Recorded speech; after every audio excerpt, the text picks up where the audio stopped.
Hello and welcome to the Three Dudes podcast. Yes. That's what it is. It sure is. That's who we are. How's everybody doing this week? I'm alive, man. Yeah. It's Yeah. no real talk. I'm doing okay. Good. I'm doing all right. Yeah, me too. You feeling all right? Despite the fact that for a lot of reasons we should probably be doing especially not that well, Ben, considering last night's probably inevitable but certainly crushing loss to the Washington Capitals. We lost to the Lightning, so no team can be on top forever, man. I'm just glad. I'm just glad we, it was a good run. I'm glad the Flyers got. That's all that matters. Eliminated. That's all that matters. And that we were the motherfuckers to do it. That's right. Yeah. I'll tell you what. Like, I got this 2018 Boston shirt. Yeah. Stylized in the cityscape with all the names of everybody. Yeah. Fucking awesome. I got it the day after they got eliminated. So cool. Yeah. Radical. Yeah. Fuck it. Whatever. I mean, the day before would have been a little sadder. Yeah. The day after, you still got to go, no, I want this. Yeah. Fuck it. Yeah, it's cool. Round two ain't for nothing though. It's Right. And I mean, Cassidy is going to be around there for a while. I think he is definitely going to make that team into Stanley Cup contenders for sure. Yeah, they'll be there. Yeah, you know what? It's time. So I guess we should congratulate the winners. Shout out to the Caps. Like you said, except for Tom Wilson. Except who's Tom a Wilson. fucking goon. Except Tom Wilson, who just this moment stood up off the toilet, leaned in to wash his hands in the sink, fell, and broke his fucking jaw. Or at least that's my hope. Yeah. I keep envisioning fun ways for Tom Wilson to break his fucking jaw. Did you know Tom Wilson can't achieve orgasm without thinking of Dora the Explorer? He said that. I just wanted to put it on air because that's a real fact about Tom Wilson. It's a little known fact. And he does that I'm the map thing. Here we have true facts about Tom Wilson. The whole time just jerking off, talking like he's He the has map. a pointy beak. But Pointy beak. But congrats to the Caps though. Ovi's got a good heart to him. Yeah. I've always been particularly fond as well of Jay Beagle. Yeah. TJO, she's a solid player. Yeah, right. Got to give it to him. Congrats to those guys. Yeah, they played really well, and like to the point that even before last night's game, the game before, I was going, no, actually, we might be in real trouble here. Yeah. The team can't be on top forever. Two's fantastic. The first team in a row. That's unheard of in modern NHL. I mean, that's right. Yeah, no team has done that since the '98 Red Wings, right? Well, no, the Hawks won 2 back-to-back. No, it was separated by I think the Kings. Oh yeah, you're right. Well, no, they won 2 back-to-back before that. Oh, okay. I don't think they did. Yeah, I thought they won 2 and then the Kings and then the Hawks again. No. We bring you the Three Dudes Stats Corner. No, because just the stats. Because I remember seeing that the last team to win 2 in a row was the '98 Red Wings. Stats.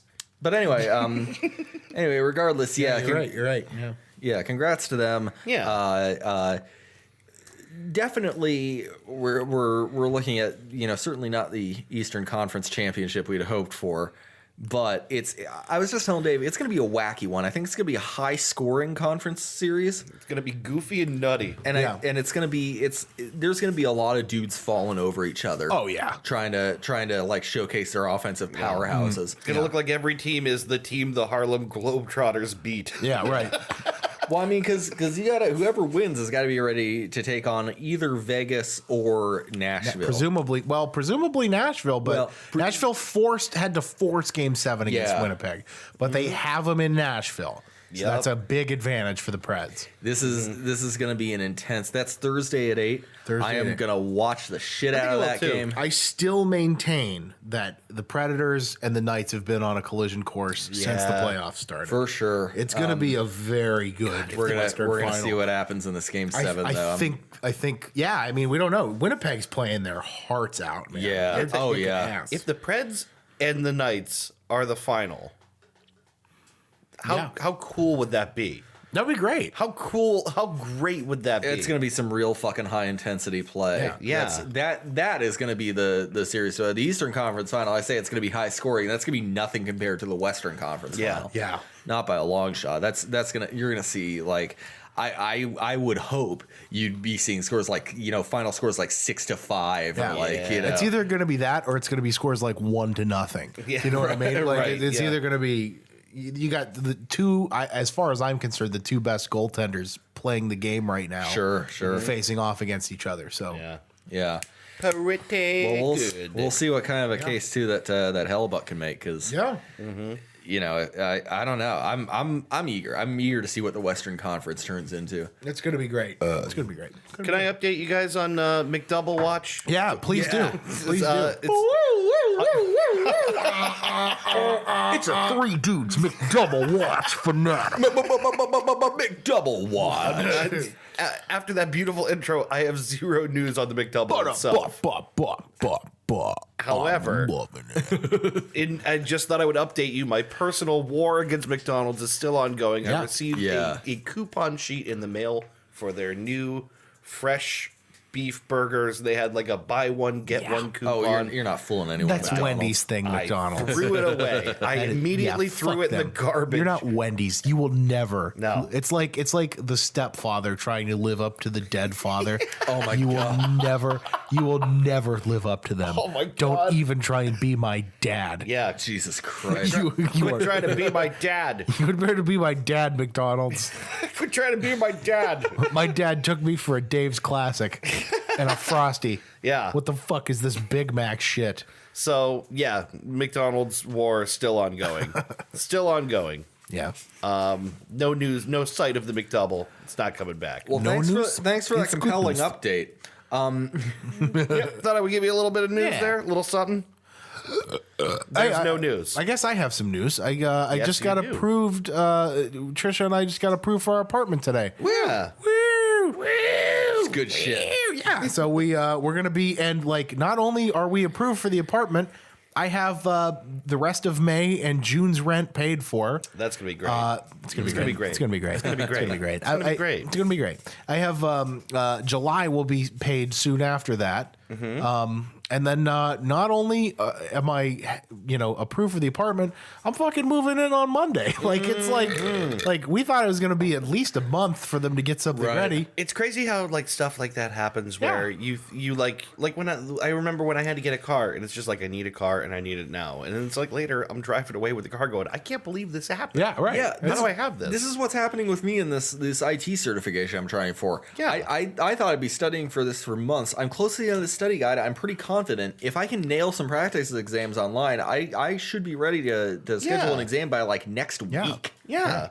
Great. It's like awesome. All of this, incidentally, we're going to put a little hold on because this goes along with what my topic is going to be later. Okay. But yeah, I mean, it's really cool. That's one of those things about being an adult is you can just go do this stuff. Yep. Like all that stuff when you were younger that you thought would be holding you back is not actually holding you back. Morty. You can just do it. Like Yeah.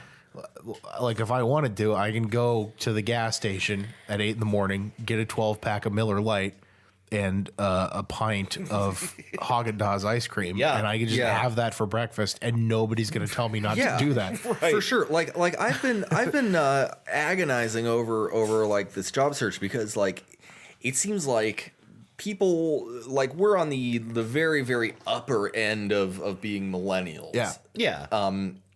And it seems like that age group is so intent on it's almost mantra like it's impossible to get hired, it's impossible to make money. I'm getting a certification that will absolutely get me on the ground floor of an IT job somewhere. Yeah. And you could do it. You know, there's nothing stopping you from doing it. It's interesting because it's like Certifications mean a lot. I think the time period that we have been growing up in has informed a lot of our thoughts and decisions about the world in ways that maybe have not been great. Yeah, you can't let it stop you from trying. You can't look at like, the injustices of the world and be like, well, what's the fucking point? Yeah. Right, exactly. You gotta fucking go out there and try, Yeah. That's what I think anyway. I don't know. I think we've just been we've eaten so many myths about the world. Right. I mean, what do you always hear? Like, you know, you're not going to make any money. You're not going to retire. You know, like, there's no jobs. Like, this is the shit Says you who? hear. A big part of, like, not all of it, but a big part of, like, you know, how you navigate the world has a lot to do with your own, you know, finding an opportunity and going after it. Yeah, sure. It really makes me kind of rethink, you know, Clint Eastwood's comments about how the younger generation are super entitled and everything. Because I think to a degree, yes, there are certain injustices in the world, and certain people do have, you know, privilege and advantage over others that needs to be addressed. But then at the same time, how much can you say you're really trying? Yeah. You got. I know there are some people out there who just like look at statistics and accept defeat immediately. Yeah. Right. You know, just, you know, you gotta try. Yeah. You gotta fucking go try. Right. No, it's the truth, man. Yeah. Yeah. I would loop myself into that category. I just, you know, until I was super stressed out recently about everything. We got to, you know, I got to pay for a wedding. Mm-hmm. I got to get an apartment. I have to be able to afford my rent. You know, I was stressed it out. But you know what? I have it now, and I'm not going to get bummed out. I got a fucking sick ass TV, dude. Oh my God. I cannot wait to see this I'm fucking so TV. And Fucking- a fucking sick ass fiance. Yeah, man. Hell yeah. Hell yeah, dude. Fuck yeah, Yeah, dude. which is good because those are probably for a while going to be the only two things in that apartment, except for me. The TV and her. Just So- her, the TV. Yep. And when you're gone, she's just there with the TV. Yep. And then when she's gone, you're Yep. just there with the TV. Maybe some lawn furniture, just like a couple lawn chairs. Now, yeah. Yeah. Yeah. That's good. Well, I guess we are fucked. We are probably fucked. We are. We're definitely fucked. I've got a pretty minor gripe to air. Yeah. Oh, you want to start us off? Sure. We're fucked because a couple years ago, every fucking developer and their mother was jumping on board the fucking MOBA train. Yeah. You know, like Right. everyone had to have the new MOBA. You know, League of Legends was starting to really surge in popularity. So, you know, you got Smite and you got Here's the Storm and everything. Not to say those are bad games, but you know, eventually it got kind of old. Well, now the new format du jour, the flavor of the year, is battle royale games. PUBG. Yeah. Fucking literally everyone. Because, well, not even PUBG. Now Fortnite is Fortnite's starting a to big take boy. that, you know, that top spot, and now everyone wants to be Fortnite. Yeah. And so I can't look at a single new game announcement without feeling some level of cynicism. Like, this is going to be another one because Yeah. everyone's doing it now. You know, There's the dude Cliff B, I think, right, who Yeah. came out with Paladins or Lawbreakers. Cliffy B. Yeah, and, you know, it tanked. Like, Yeah. Yeah. I remember seeing a screenshot where it showed like one person playing in the last hour on Steam. That was in Lawbreakers. He's now you know, running off at the mouth on Twitter saying, I'm gonna make the next hot battle royale game. Like, no, stop. I gotta be I gotta be real with you. Like, PUBG was fun for a while, and I on occasion, you know, consider booting it up again. Yeah. I played Fortnite and didn't care for it, and now I'm starting to realize, like, I don't care much for the battle royale format. Okay. It doesn't It's nothing special. Right. in a round of like CS:GO or Rainbow Six Siege, you know, you can make a mistake once and, you know, you'll die that round, but then in the next round you'll come back and you'll gain experience as the round goes on. In a battle royale format, you don't really get that luxury. Once you're dead, you're fucking dead unless you're in a squad and someone can revive you. Yeah. And then even then, like, it's just, when it's over, it's over. I don't like a match being over that quick. I like being able to, you know, to compete and have the opportunity to learn and grow against my opponent, you know. Right. So, like, me personally, I don't, you know, but then maybe I'm taking the battle royale format too seriously. I just need to jump in and fuck around and have fun.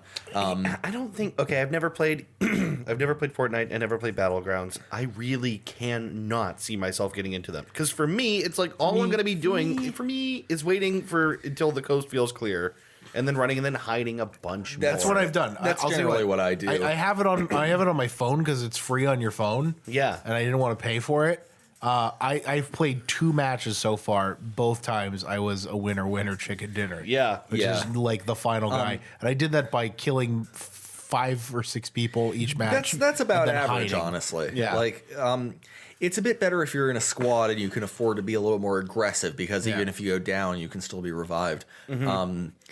Like I remember, I played a few matches with Dan French and had a good time doing that in PUBG. But yeah, honestly, again, it's because it's such an unforgiving format. I appreciate the fact that it will draw you closer. Like hiding can't work forever. Yeah. It won't work forever. The mechanism is cool. Yeah. I just kind of feel Yeah. like the gameplay, because of who I am, would ultimately be I think fearful it and takes boring. too long. I think that's. I think if the zone moved in consistently, Yeah. like it wasn't just timed and then it would move in at a block. Like if it just started slowly doing this, Yeah. and you had 20 minutes, right? Right. And it'll go to this absolute smallest point. Right. Yeah. Then you got a game that's worth. I think you're right. Waiting in Well- stages is just kind of like, oh, God. I feel like the downside of doing it that way is you'd be able to figure out immediately where the center is going to be. Yeah. When it does it in stages, you still have so it leaves people on the outside of the next circle and they have to hurry and come in, and that forces you into combat. Yeah. I think the way it is now ideally forces you into engagements, and you can't just survive by hiding unless you're like really, really lucky. Yeah. But yeah, I don't know. It's not my kind of format. That's all right. It's just all right. Yeah. Yeah. But yeah, what irks me now is it's like the flavor of the month, and like every developer is hopping on the battle royale train. It's like, Stop. fuck you! Like, come up with something. Meanwhile, you got guys like the dudes who came up with Cuphead, fucking Yeah. crushing it. Yeah. Yeah. Right. How fucking good was that game? It's just like And it's a very, very old format. yeah. But the love and care that went into that game. Yeah. Yeah. You can appreciate the love and pain and labor and sweat that went into something Right. like that. Yeah. PUBG. So much sweat. I feel like I could have So much built. man sweat. So much dude sweat. So much dude all sweat. over Cuphead. I feel like I could have built PUBG. Like Yeah. it's real basic. It's super it's weird. A lot of simple, the assets do sort of seem stock in a way. which is fine. Yeah. Well, it's But the because game's got to bring it if you're gonna, you know what I mean? well, because it's a mod of the Arma engine. yeah, But like, did they bring in all the Arma assets? Because like all the A lot of them. yeah, a lot of them are there. it just looks. It But Arma looks looked kinda better. stock. Do you know what I mean? Arma also took place in like Eastern Europe, Western Russia ish. It was a lot of the same like architecture elements, a lot of the same blown out like this place used to be a communist city type thing. Yeah. Its influence and its structure built around the Arma engine is very, very obvious. Well, I say it's an Arma mod. It started out as an H1Z1 mod, the Battle Royale thing, which in turn was a mod for Arma. Gotcha. But So yeah, it's essentially a mod of a mod, right? pretty much. And then even then, like the original Armas weren't renowned for their production quality. No, Yeah. Or their optimization for that matter. no. I haven't seen all these other sort of battle royale games popping up, but I knew it was going to happen eventually. Yeah, I don't Sure. You know, basically, after Fortnite, I was like, oh, wait, no, this is not just going to be a one-off game. Everyone's going to try to take a little chunk of this. Right. Yeah.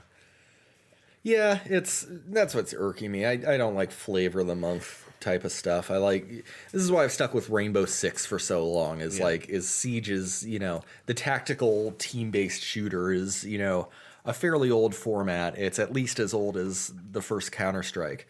Right. But it's Rainbow Six Siege brings enough new to the table that no two matches are ever the same. Malleable maps and operator gadgets and what have you. I wish I could get into games again at all. Yeah, I'm getting that. I can I'll not tell you make what. myself give a fuck about games anymore. This is what's. I'm going to lead this into my why we're fucked. Okay. You know what's going to do that for you? What's that? Is the Nintendo Switch. Oh my god. I recently got my own Switch. We got a Switch for free. Yeah. So now we have 2 Nintendo Switches. Yes. Which is just incredible. I'm super excited. I gotta get one. What do they run right now? $300. Eh. Yeah, it's expensive, but Yeah. it's it's Nintendo. It's got the polish. Yeah. The thing that's bringing down the Switch right now is it's got a lot of titles and it's got a lot of stuff that's, really cool. The thing that's bringing it down right now is first party, major games. Nintendo, like the first party games that are out for the Switch are the first party games that you just have to have, right? Yeah. So Mario Odyssey is just, it's so good. It's like I can't even tell you how good it was. Yeah. Breath of the Wild. I played Breath of the Wild, and I'm like, wow, this is actually one of the best games I've ever played ever. It's fucking incredible. Yeah. And then Mario Odyssey really came good. out, and I'm like, oh my god, this is it's peak gaming. Yeah. They're making new Metroids also. Yeah, which is new gonna be Metroid's going to be out. insane. Smash Brothers is coming out. right. But like that's the thing. It's like right now it's Mario Odyssey. It's Breath of the Wild. It's the remake of Mario Kart 8 for the Switch, which comes with all the shit, Yeah. basically Morty. Comes with everything unlocked. Kirby just came out. You got to get Kirby. But really, that's it. Well, that's it. yeah. That's it. Well, they also got Nintendo Labo. Right. Yeah. you spend 80. Let me tell you about Labo. Yeah. You get $80 for a bunch of fucking cardboard. Yep. It looks cool, but it looks way overpriced for what it 8-year-old is. me is freaking out about how cool that is. Yeah. But 28-year-old me is like, I'm not spending $80 on cardboard. Yeah. You fucking animals. If it gets even a few kids into engineering for the rest of Sure. their lives, And it then will. it's And it will. probably worth it. And it will. Yeah, it absolutely will. Here's the thing. There's this famous gif of like Satoru Iwata and Shigeru Miyamoto holding a DS and it's just printing money. Like, Nintendo can do whatever they want because the Nintendo DS is the best selling thing that's ever existed ever. Yeah, right. And they are never at risk of going bankrupt. They will survive long after everybody else is gone. Yeah. Yeah. I think so. With the Switch, they kind of can do whatever they want, which is a good thing and a bad thing. It's good in the sense that you get games like Breath of the Wild, which are just technological marvels. It's fucking incredible how good that is. Yeah. And then Mario Odyssey, which takes platforming to a whole new level. And it's bad in the sense, and this is why we're fucked. Yeah. And that they don't have as much out that they could have. They could be pushing this thing really hard. There is no virtual console on the Switch yet. Oh, really? Which means I can't go back and it's coming. But like I will give them, like I have emulators on my phone. I don't need to give Nintendo money. Right. I will give them money Gladly. to play old Pokemon games on the Switch. I will happily pay whatever Nintendo asks in order to, once I get a Switch one day, to play Metroid Prime on the Switch. Yeah, right. I would literally just fucking blow whoever to just play. That's what I'm saying. So you said Trade you Prime? Metroid for a nice handy. The first Metroid Prime, I Oh, love, dude, it's incredible. and I would pay a lot of money to play Or it blow on the Switch. someone. Right. Or blow someone. Yes. It's your choice. Yeah. But no, If it saves me $100, you know. I'm not gay, but $100 is $100. Oh, God. it's you said Prime. I would Metroid Fusion for the Game Boy Advance. Basically, it's Metroid 4, right? Right. One of my favorite games ever. Yeah. One of my favorite games. The boss battles are fucking tight. The controls with the LNR targeting, where you can move up and down with impeccable, impeccable controls. I will pay them $10 to play that game again and beat it. It's a game I've beaten 8 times. I will pay them good money to let me buy that game. Yeah. I will pay them good money to once again buy Mario and Luigi Superstar Saga and play it again. I will pay them a lot of money to do that, and they haven't done the virtual console yet. Yeah. And it's fucking infuriating. So am I to understand this is coming? They just haven't. It's just not here They yet. haven't even announced it, but there's all these teasers. We know it's going to happen. We Right. know they're going to do virtual console. Yeah. You know what I mean? It's just, I think a lot of it's a matter of play testing stuff to see what they can do. We know they've done it on the Wii. We know they've done it on the Wii U. Right. We know they've done it on the DS. Like, it's doable. Yeah. They have the technology. They just need to make the ports. Yeah. And Nintendo is a company that is really good at making ports. They ported Skyrim to the Switch. Yeah, how crazy is They that? ported Doom to the Switch, and they're both really good. Like, if you can do that, I think you can put Metroid Fusion on there for me and let me play it. Yeah, so, right. Nintendo, I love you and I hate you. I feel particularly fucked because I want to give them my money for stuff that, like, I've been playing Pokemon Emerald on my totally legal copy on my phone. Totally legal copy. And I'm like, Nintendo. yeah, I never played it before. I'm like, fall in love with Pokemon again. Super fun. I will pay you money to let me play like the next generation after that. Listen, Reggie, you know how you get me to run out and buy a Switch with money that isn't even mine? Yeah. You know how you get me to do that? Just announce the words Eternal Darkness Remastered for the Switch, and I will run the fuck out and buy it. Yeah, right. No, it's the truth, man. Yeah. All that stuff. You know what? Oh God, I lost my train of thought. I had something really good here, and I just fucking blew it. There's a lot of Super Mario Sunshine remastered. Can you imagine Super Mario Sunshine? I will spend $60 on Super Mario Sunshine remastered if you put it on the Nintendo Switch. Yeah. I will spend $60 for it again. Yeah. Yeah, I mean, I don't know. I'm feeling particularly fucked by Nintendo, who I love and will continue to love. They're already talking about doing the hint is that there's going to be a Switch Pro release sometime in the future, which is going to have a larger screen, more RAM. So like Breath of the Wild, the only gripe that I had about Breath of the Wild, the only one, is that when you put it on the TV, it drops frames sometimes because it's such a dense game. Yeah. So you'll see it go So dense. Everything is so dense. There's so much going on. You'll see it like on the console itself when it's running on that 6-inch screen. It's impeccable. It's like a flawless 60 frames. Yeah. When you put it on the TV, it just dips enough below 30 frames that you can notice that it's dropping frames here and there. Yeah, right. And it's only in really dense places. But like a Switch Pro would fix all that. Yeah. So they're talking about that, but they're not talking about the virtual console. Yeah. I don't want the virtual console. So. Well, Yeah, sorry. No, Nintendo, Nintangent. you know, it's well, it seems to me like not that long ago, people were arguing about whether or not Nintendo was a viable company. Like in the last like 8 months to a year, there was like people going, "Is Nintendo just gonna go belly up? Is that just it?" no, Like, that was an actual conversation. I can't count how many times people have said that throughout the past 30 years. Yeah. Yeah. Do you remember Coming when up on 40 years. Yeah. Yeah. Do you remember Nintendo's when been around since like what 80, 81? Nintendo's been around since the 1800s. They've been. Well, okay, What yes. do you mean as a gaming empire? yeah. Back when they used to build mud huts or whatever. It started. The It Playing started. cards. It actually, playing cards. It started in the mid 70s. Hanafuda It was the name of the card game. It started with arcade cabinets. Don't forget, and those were all the way back in the mid 70s. Right. So you know. Yeah, so 40 years. Yeah. People have been saying Nintendo's going to go belly up for the past 40 years. and I they can haven't. assure you, they have enough money from the Wii, which was everybody's like, will the Wii be a sustainable? They're like, oh, the Wii's going to get destroyed by the PlayStation or the Xbox. Yeah. The Nintendo Wii. I looked up the number. Okay. I have to look up the number again. The Nintendo Wii sold more consoles than PlayStation and Xbox combined. No shit.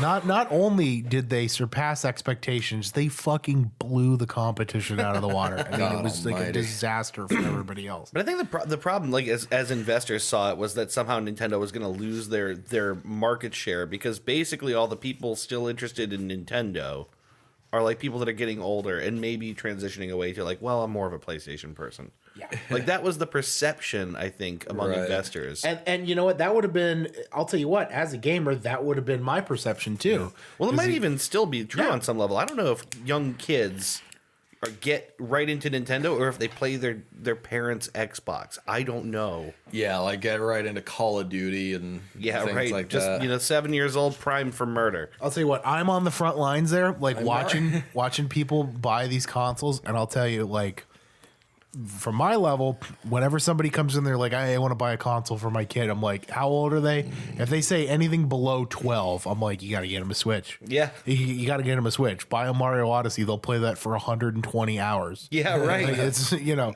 You won't have to talk to your kid for like a month and a half. Let Mario raise your child for you. Yeah. You won't even have to shoot a glance at them. They don't know you're there. They just pick up the thing, they put it 3 inches from their face, and they don't know you exist until the end of the night. Yeah. Anyway. Yeah. Anyway. I don't feel very fucked right now. All right. I was thinking about it, and I was really struggling to think of like things that feel fucked. But honestly, I feel really good today. I feel good. really good for the last like week or so.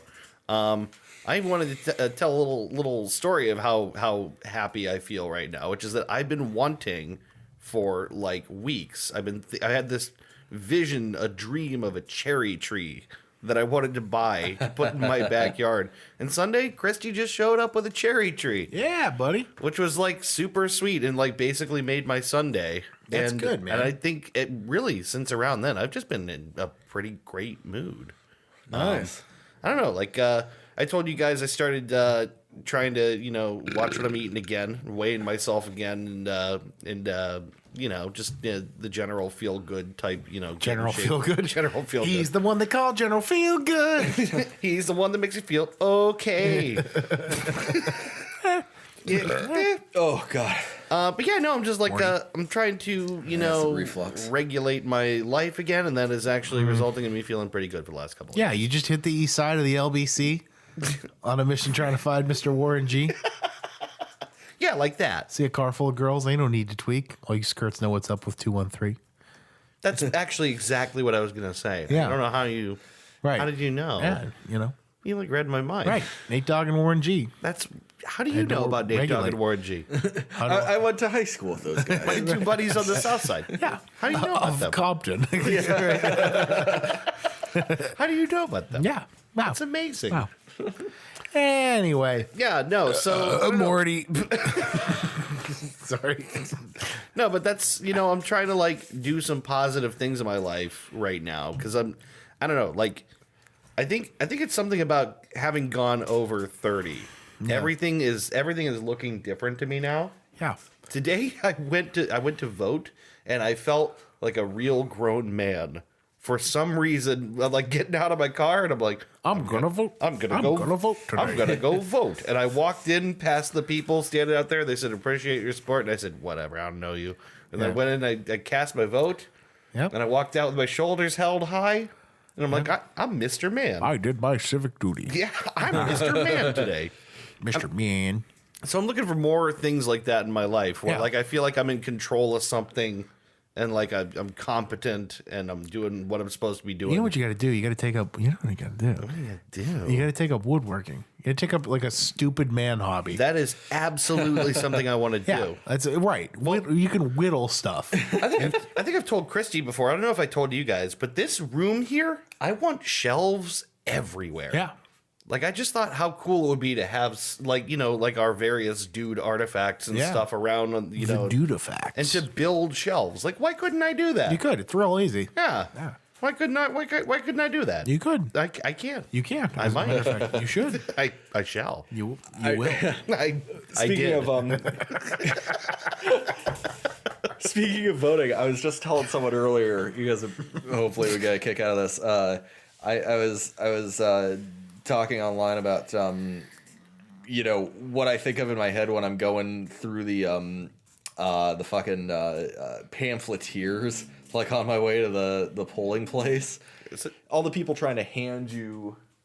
I thought someone farted and it's the dog. It's the dog. Yeah. That's why I was laughing. I'm like, oh my god, Just, that was huge. But anyway, going through all the people that are trying to hand you pamphlets, like, vote yes on this, vote no on this. Yeah. And I posted this gif of what goes on in my head when Yeah, right. the scene from Airplane with the captain like punching knocking everyone in everyone the out. terminal. Yeah, I tried to sneak past actually on the way out today the people that were out front, and I hoped they didn't see me, and then I heard "Have a good day, sir," and then I like immediately like clocked back in and went, "Yeah, you too," and Yeah. then turned around and went, "Don't talk to me." Yeah. Well, here's the thing. They have a garbage can set outside my polling place in St. Christine's. Yeah, Yeah. There's a, Just like- walked right in, just Threw it in the trash. Filled it. Like I walked in, they're like, "Duh, I went through the line. I took them all." I'm like, yeah, sure. And then right in front of them, I just went, toss it. You know why Yeah. why aren't we involved in local politics, boys? Why? I've got better shit to do. I got video games to play. I have man. something more productive to do with my time. I am involved in politics. I vote. Why don't we run as like treasurer, but like as one treasurer? Oh, you mean like run for office? Hell Yes. no. I no. I think Absolutely we, the not. dudes, should be the treasurer. Yeah. All three of us are the treasurer. Hey, we're the dudes. You might remember us. From all that money we totally didn't steal. Well, here we are to watch your wallets as your town something. Yeah, just in the commercial. Controller. Something. It's just tapping a pencil, going, something. I've got $5.99. like I've got $4.99. Being on a computer with one hand and on the phone in the other, and then you just turn the camera and go.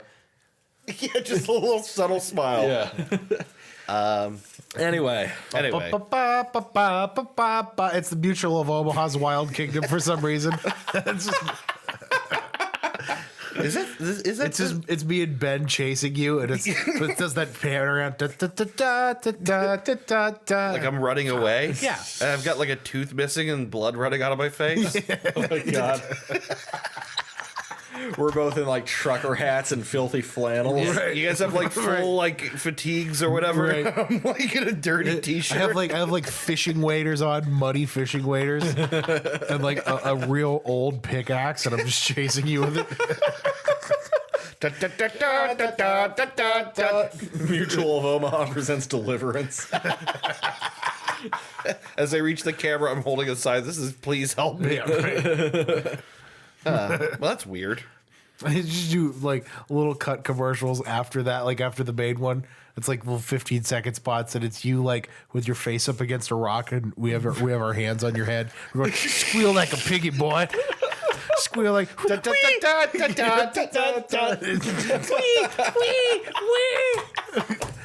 vote the dudes for treasurer.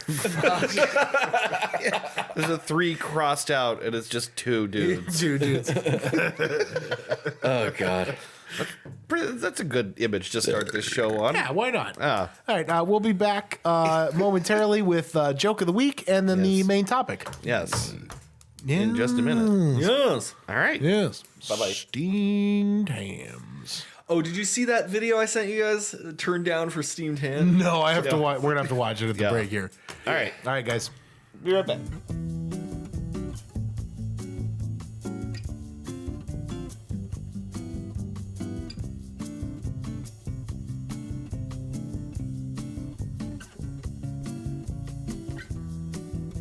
And we're back. Hey, everybody. Welcome back to the Dudecast. Yes, sir. Boom, boom. Anybody have anything? Nah. All right, we'll be back next week. Yep. Yeah. Yeah. Yep. This is a null topic. Yeah. Yes. Our first ever null topic episode. Yeah. Where we're just done now. We're just done. We're just not going to talk about it. I have a joke of the week Yes, that you I have to do. tell you guys. You gotta tell Okay, us a joke. yeah. Make me laugh, motherfucker. Okay. I'm having a crappy day. Tell me a joke. Okay. So a Jewish man walks into a. This is not going where you think it's going. Okay. As a I'm just like, oh boy. oh, here we go. Right out of like the 1950s, this one. Yeah. I'll have you know I'm very discerning. I saw a Jew and a Chinaman walk into a Yeah. bar. Well, I could tell you a good joke. A Jew, a Chinaman, and a black guy walk into a bar. The bartender looks up and says, "Get the fuck out of here."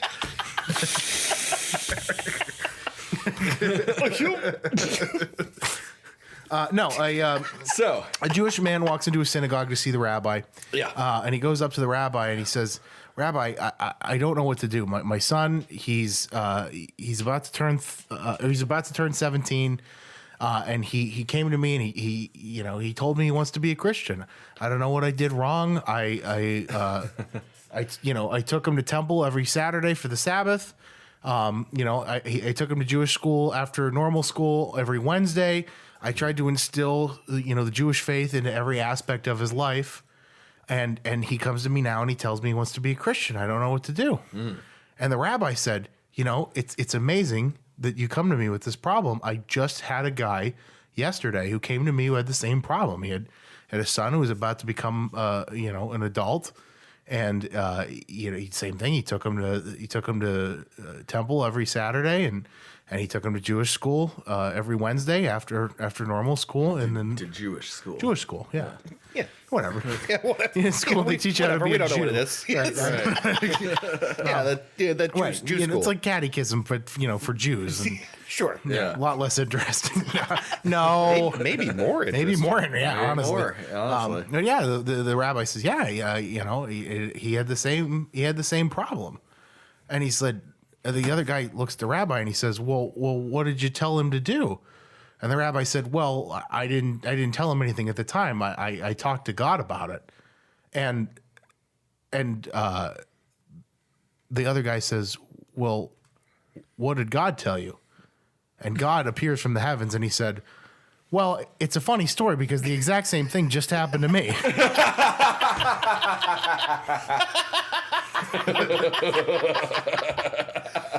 That's a very good weird joke. That's a very old joke. It's a very strange joke. I love it. I think my grandfather told me that a long time ago. That's goofy as fuck. I'm trying to be clean. I'm trying to clean up the jokes a little bit. Oh man, that follows a format that I don't know if I've ever really. I don't think I've ever heard a joke end on its premise and work. Do you know what I mean? Yeah, it's not. Yeah, I can't think of a good It's like example. really kind of like a really interesting, like where it is explicitly funnier as it gets repeated to that point. That's really Yeah. silly. Yeah, I dig that. That's a good joke. Thank you. Anyway, because I'm trying to think of jokes that follow that format. yeah, it's hard. I'm having a lot of I trouble. can't because there's always either some direct punchline or some non-punchline. Yeah. It is weird for just to follow that exact pattern and still be really funny. The setup is the punchline. Yeah, right. And because the subject delivering it is different, it works. Yeah. Yeah. I don't know. Yeah, I heard that. I'm sure it was my grandfather who told me that a very long time ago. No kidding. So, yeah, I was stressing all week, and then I just like out of the blue remembered that. I'm like, Yeah. oh, thank God. It was like, well, I guess we should. It's like, no problem. You're a real mensch. You're a real mensch. You're a real mensch. Yeah. No, I guess we should get into the topic this week. Let's do it. Morty. Oh God. Oh Morty. God. Oh no. Morty. We were talking earlier about things that were happening in our life. You were talking about taking your test, getting ready to do the certification. Yeah. I was talking about getting the apartment. Dave, you were talking about whatever it is. Whatever the fuck you whatever felt was important. Whatever's going on. You're talking about some bullshit. You're talking you about know? like McDoubles or I mean, you were talking about some sandwich you don't care about. Whatever. the fuck. I don't know. I wasn't really listening. But that's gonna lead me into today's topic. Oh my God. That's gonna lead me into today's topic, which is major life changes. I want to talk about major life changes. The good old MLC. Yeah, major life changes. Major Yes. life changes. All right. Ba, ba, ba, ba, ba, ba, ba, ba, ba. Please help me. It's just- That's a major life change when your Yeah. two friends chase you down in the desert. we just have you stuffed in a bird cage presumably somehow. sodomize you on camera. That's a big life Yeah, change. vote for the dudes. Yeah. No, but no, major life changes. life changes. We're going to be discussing them today. Not just stuff that's happening now, but things that have had a huge impact on your life at some point that was like a huge change. Yeah. Something that you would consider key. Something that like either woke you up to something or something that made you sad or That's a great idea. I was just talking to someone about the fact that everything up through high school was miserable for me, like interacting with people my own age. Yeah. Like growing up, I was always more comfortable talking to like my dad's colleagues, people that were 30 to 40 years my senior. Yeah. I was always more comfortable talking with them and being interested in their shit. But then, like, you know, I was saying, like, everything just magically changed when I got to college. Yeah. There was still some growing I had to do, and some getting, not being as autismal, but like Yeah, a lot of social stuff. Yeah. Sure. But when I got to college, everything really changed for the better because, like, in high school, like, there's cliques and it's a popularity contest. But when you get to college, everything's on the line. You got to act like a fucking adult. Yeah. So suddenly everyone who's 18 in college is minding their own shit and acting like an adult and whatever. And it took me a while to make friends in college because I didn't really have much experience as to how. Right, but there's that glorious reset of, like, it was a complete reset. It was most people don't know you. It was you get to be whoever you want to be. Right now. Clean slate. And so I really did treat it as an opportunity to kind of make my own identity. That was probably the biggest, like, complete U-turn in my life. Oh yeah.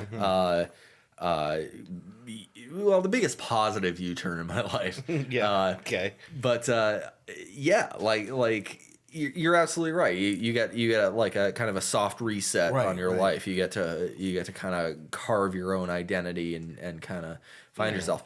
And it didn't entirely happen in college. It happened for the most part in college, but now I feel like the person you are in your late 20s rather than your early 20s is probably the person that you'll end up being for the rest of your life. And I feel like I'm starting to only now starting to really get comfortable with who I am and comfortable in my own skin. But college was definitely, the time where I was free to experiment. I was free to find my identity. Now, do you feel like in college you adopted a new persona, or do you feel like you just expressed things that you didn't always express, or do you feel like you were really exactly the same but you had a different audience? A little of all three, if I'm being honest. Yeah. I think that's true for me as well. I think because knowing that, the adults around me weren't going to be as judgmental and didn't know what I was about, I could safely express the parts of me I may have been hesitant to explore parts that I didn't have the avenues to explore before, and also just pronounce those parts of me that were already there. Which I think led to a lot of interesting things. A brief stint in live DJing. Getting a poem published and reading it aloud. Learning Russian. The normal things. All this crazy shit happened in college, and I got to kind of test my boundaries. Yeah. And now I'm kind of like, it's kind of receding a bit, which is a good thing because it ultimately means that I'm drinking less, I'm taking more responsibility, and now, of course, again, you mentioned the certification. I'm starting to see like a clearer path ahead. But yeah, that's what college did. Is I got as crazy as I was comfortable getting in college. I smoked pot a couple times. I got blackout drunk once or twice. Once or twice. I did crazy shit like again, do live DJing and go on the radio and shit like that. Like that. I stretched myself like as far as I was comfortable going, and now that I kind of know my boundaries and what I'm able to do, like I'm much more comfortable in my own skin versus 10 years ago. What's interesting, I think, about the transition between like high school to college is that like no matter where you are, there's sort of pressures that around you that sort of shape who you're comfortable being, right? Right. And in high school, you're in this like vicious shark tank full of like little Hitlers, right? Yeah. So like they all kind of corral you into the least embarrassing version of yourself, which is like a fundamentally inauthentic self. Yeah. And ultimately, paradoxically enough, can lead you into the most embarrassing version of yourself, which is exactly what happened in high school with me. But then in college, it turns completely around. There's much less judgment, and even if there is, you have the freedom to interact with a group of people that won't judge you for the kinds of things that you do. Yeah. There's a much more. I think also part of the problem was, I went to Canfield, Yeah, right. They've got their own specific version of all the pressures that everyone experiences in high school. Yeah, like take any fucking dipshit high school drama you've ever seen on TV, like Degrassi or whatever. When's the last time you saw give me a fucking high school drama like that shows like a high functioning autistic kid trying to fit in. They can't do it. There's no concept of that in like the hoity-toity, where like the biggest drama is like, I didn't make the cheerleading team. Right. Yeah. Fuck off. Fuck off. I can't find friends. Canfield was not the ideal place for, where you're kind of a minority, honestly, where you're the psychological minority, I guess, or any kind of minority, frankly. Right. You ever hear about these companies where like they regularly fire the bottom 20%? Yeah. So it's like like some of these big tech companies, they'll do everyone's performance reviews every year, and if you're in the bottom 20, you're just gone, and then they'll like replace you with someone else. Yeah. Right? Oh my God. I feel like that's what high school is everyone's just trying to stay above that 20% cut. Yeah. So they're just nasty. There was a great to anyone to try and put themselves above the jump. There was a great Black Mirror episode about that very thing, and it's the score, your social media score. It was called Nosedive. Nosedive. That's right. Yeah. Yeah, trying to get your star rating up. They're doing that in China right now, right? Are you serious? Where like everyone has like a rating. It's not mandated by the state or anything weird, but there is a tech startup right now that has a functional app where you can review the people around you on their general politeness or their like as a General politeness. But then there is some talk of using this. Now, I could be talking total bullshit, because the internet. I'm not in China. What do I know? That's a Childish Gambino album, Because the Internet. Because the internet. Yeah, it's actually a Gambino album. Yeah. But there's talk of using this as a way to like screen people for public transit. That's terrifying. It's really terrifying. That's honest to God Specifically as an terrifying. American, I think it's really terrifying because we sort of have this belief, whether it's a good one or a bad one, that like even if you're an asshole, you deserve access to some certain basic public goods. They don't necessarily believe that everywhere. I mean, they must have Beauty and the Beast in China. They must know that even the like the biggest, ugliest asshole, deep down is just Yeah. a big softy. Yeah. I believe it was released But as sometimes people are just assholes. Beauty and the Misunderstood in China. Yeah. Beauty and the Degenerate. Yeah. Yeah, that's terrifying. Yeah, it's creepy, right? Beauty and the Baby Crisis. Beauty and the we can't get people to fuck anymore. Beauty and the 75% male population. That sounds horrible. But you're right. Like high school is very much the same way. It's not when people look back on high school, they don't think of the education they got. They think of the social sphere and all the influence that has on your life from 14 to 18. Mm-hmm. And it's fucked up. High school was terrible. I barely learned anything. Right. Yeah. In college, I learned a whole lot, and it was great because I could decide what to learn. I could decide where to go and what to do, and really challenge myself. Before I took my first literature course, I thought literature was just like I'm too stupid to understand it. Yeah. And then I had Dr. Give me some descriptors. Thin guy, glasses. He retired during our run. Stephen. What's his name? I know who you're talking about. Wait, I can Steven? see his face. He taught mythology. Yeah. Wait, thin guy? Thin, tallish. He had glasses, short, graying hair. Oh, for fuck's sake. You know who I'm talking about, I though, do. right? Wasn't his wife in the English department as well? Maybe. Was his wife Dr. Gergitz? No. Maybe. Gergitz. Oh, fuck, I don't know. God damn it. His office was right next to my dad's. Yeah, we're not going to get this. Yeah, you're going to have to ask your dad. We're not going to get this on air anyway. I feel so bad because he totally... He he totally like I took a class with him. I was like, holy fuck, I understand this now. Right. Yeah. Do you remember what the class was on? Like generally, like what kind of literature? It was mythology and literature. Oh, okay. So we went over Gilgamesh, Inanna, Death of Arthur. Okay. And I think we also did the Iliad because of course you got to do the Iliad. Right. But I seem to remember I had maybe it was Intro to Literature because I remember him explaining how tone and how you read aloud poetry is important, and he used Jabberwocky to explain it. Yeah. I didn't get poetry before college either. Me either. Yeah. Me either. Didn't make any, especially like things that felt arbitrary about the way lines ended. Yeah. I was just like, you're writing stupid, dummy. Right. That's not how half a sentence ends. Like Kalu Kaleo Frabjeste doesn't mean anything, but when you read like Kalu Kaleo Frabjeste, you know, it suddenly takes on the meaning you want it to. I think about Galway Canal reading St. Francis and the Sow. So I think your dad. No, it was either your dad or William Greenway played that for me. Oh yeah, the Galway Canal, this really deep Irish voice.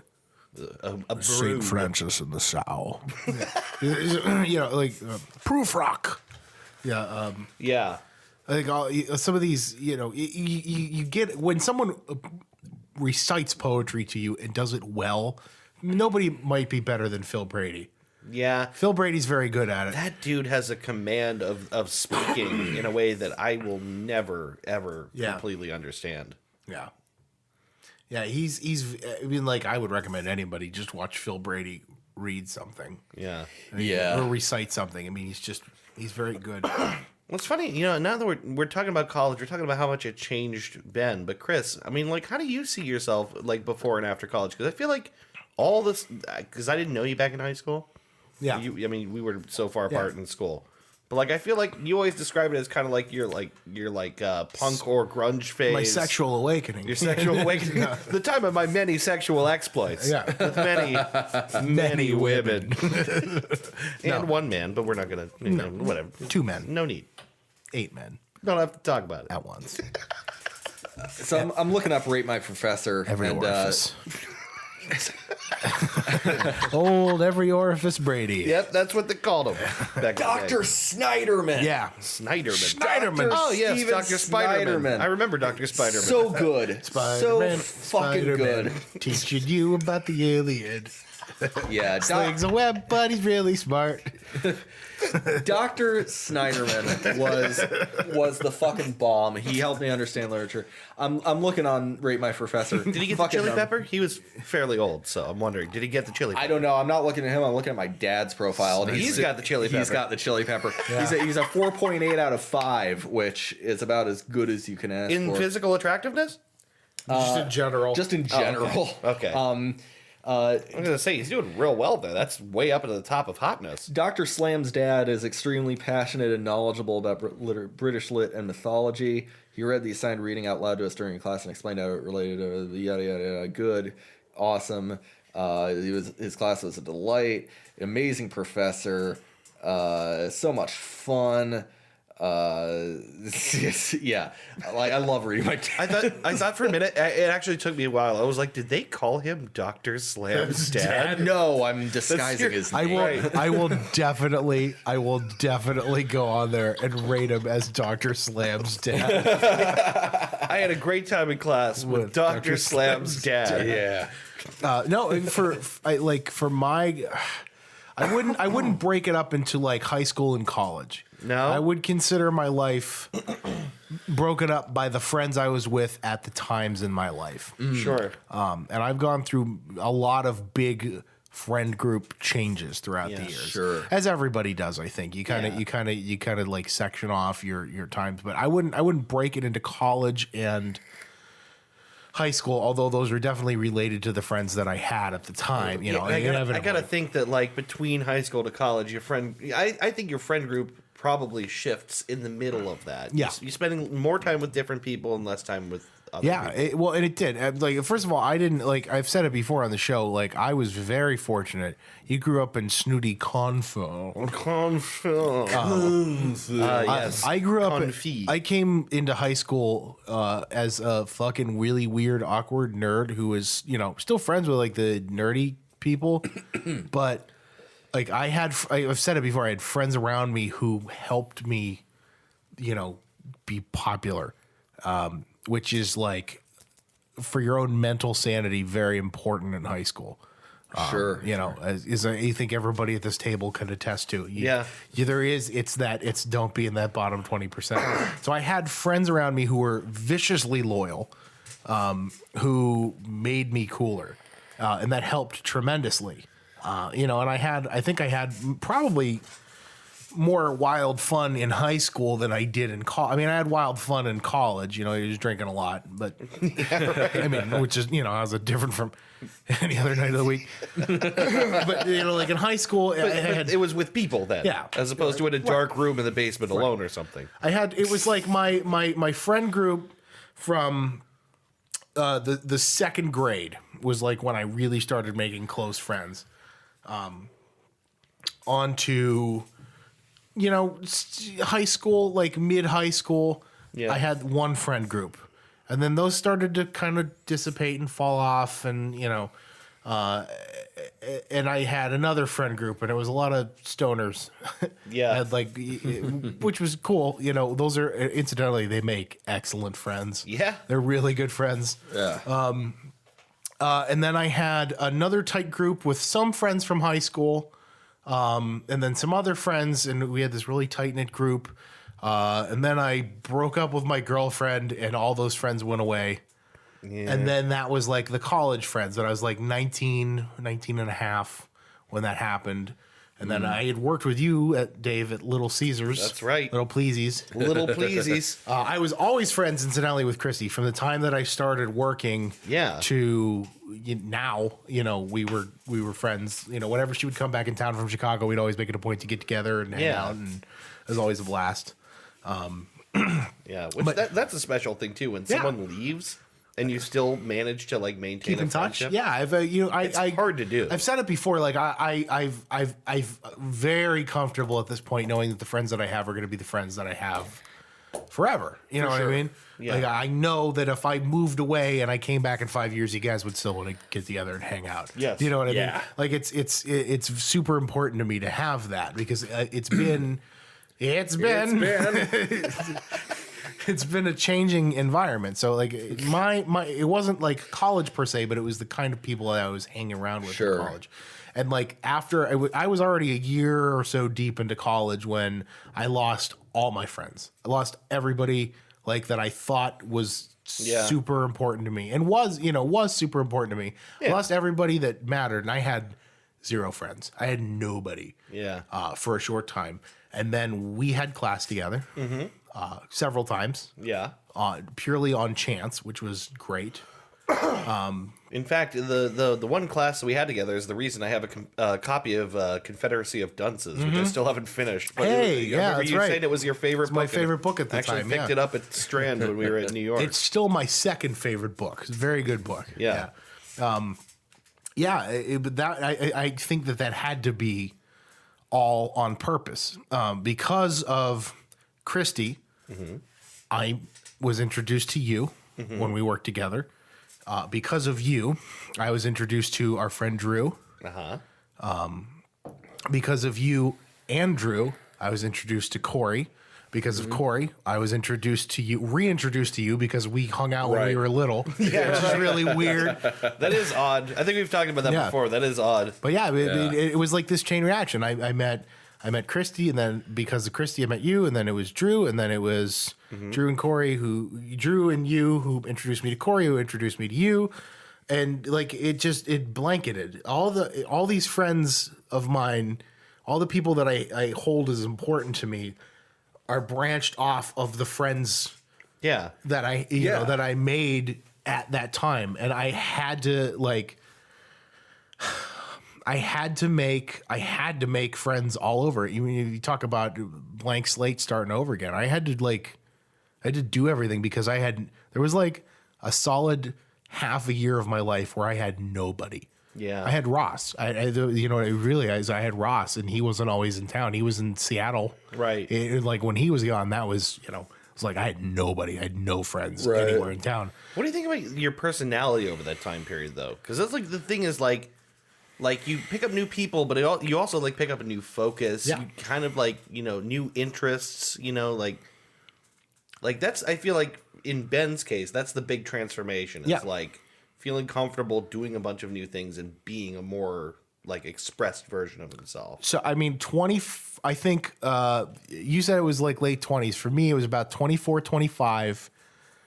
This is the person that I'm going to be. Yeah. Forever. And for the most part, those years, 19 to 24, when I was in college and then going out of college, and to now, that's how I became the person I am. Yeah. Sure. And that's who I don't, people change to a degree. But for the most part, that person at like 24, that kid, is, the guy now, you know what I mean? Yeah. Right. Yeah. So You like, show me the drunk, stoned teenager, and I will give you the man. the man, right? Well, it's like the big thing for me in college was the people that I surrounded myself with were people that were and are way smarter than I am. Like way smarter than I am. You always say I don't that. know, man. You Yeah, always say that. it's the truth, man. I felt so stupid around all of you guys. I felt dumb. I felt dumb. I still feel dumb. You guys which is a good thing. I think you should feel dumb around your friends. Yeah. If I ever have kids, I'm going to give them advice. Surround yourself with friends that you feel stupid around because they will make you smarter, or at least push you to be smarter. Yeah.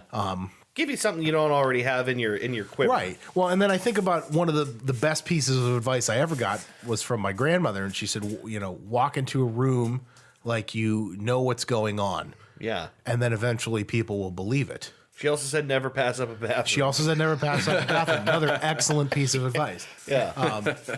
Yeah. So like that goes together. Like I became smarter and felt smarter and better being around the friends that I was around, because we would have pretty regularly over cigarettes and beer. Yeah. Really good conversations. We used to sit out back at the bar outside. I'm thinking Lemon Grove, right? Yeah, for 6-7 hours. Yeah. Like we would go home, go to the bar at 9, and then be there until 2 a.m.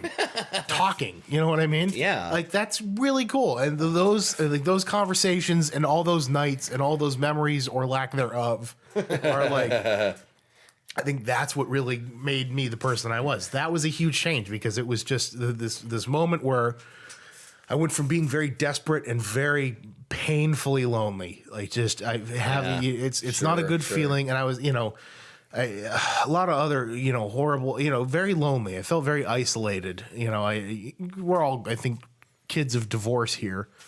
Going along with that, where it's like I was in, mom never remarried. So I was with one parent all the time, and it was just us. Yeah. And that was like all I had. Do you know what I mean? Yeah, right. You got to have other people around to. Well, speaking of the divorce thing, I feel like that was like super. Oh, yeah. You talk about big major life changes. Yeah. I remember and there's a whole arc of like when my folks got divorced, and I remember that weird thing of just being like largely with just one of your parents most of the time. Mm-hmm. And how like the relationship changed. Yeah, a lot. Yeah. And I credit that as being a good time for me, because I think spending a lot of time with my mom probably taught me a lot of shit that I'm still using. Yeah, sure. I learned a lot. It was at that time that I learned that Morty. Excuse me. I'm sorry. It was at that time that I learned for the first time that your parents and really any adults don't know any better what they're doing than you do. That's a huge thing to learn. Yeah, right. Because it's just people trying to be people. Yeah. I'm still trying to internalize that. Like honestly, like what we were talking about before with like how it's surprising when you learn just how quick it takes to do certain things. Right. Yeah. It's like That's it. That's I can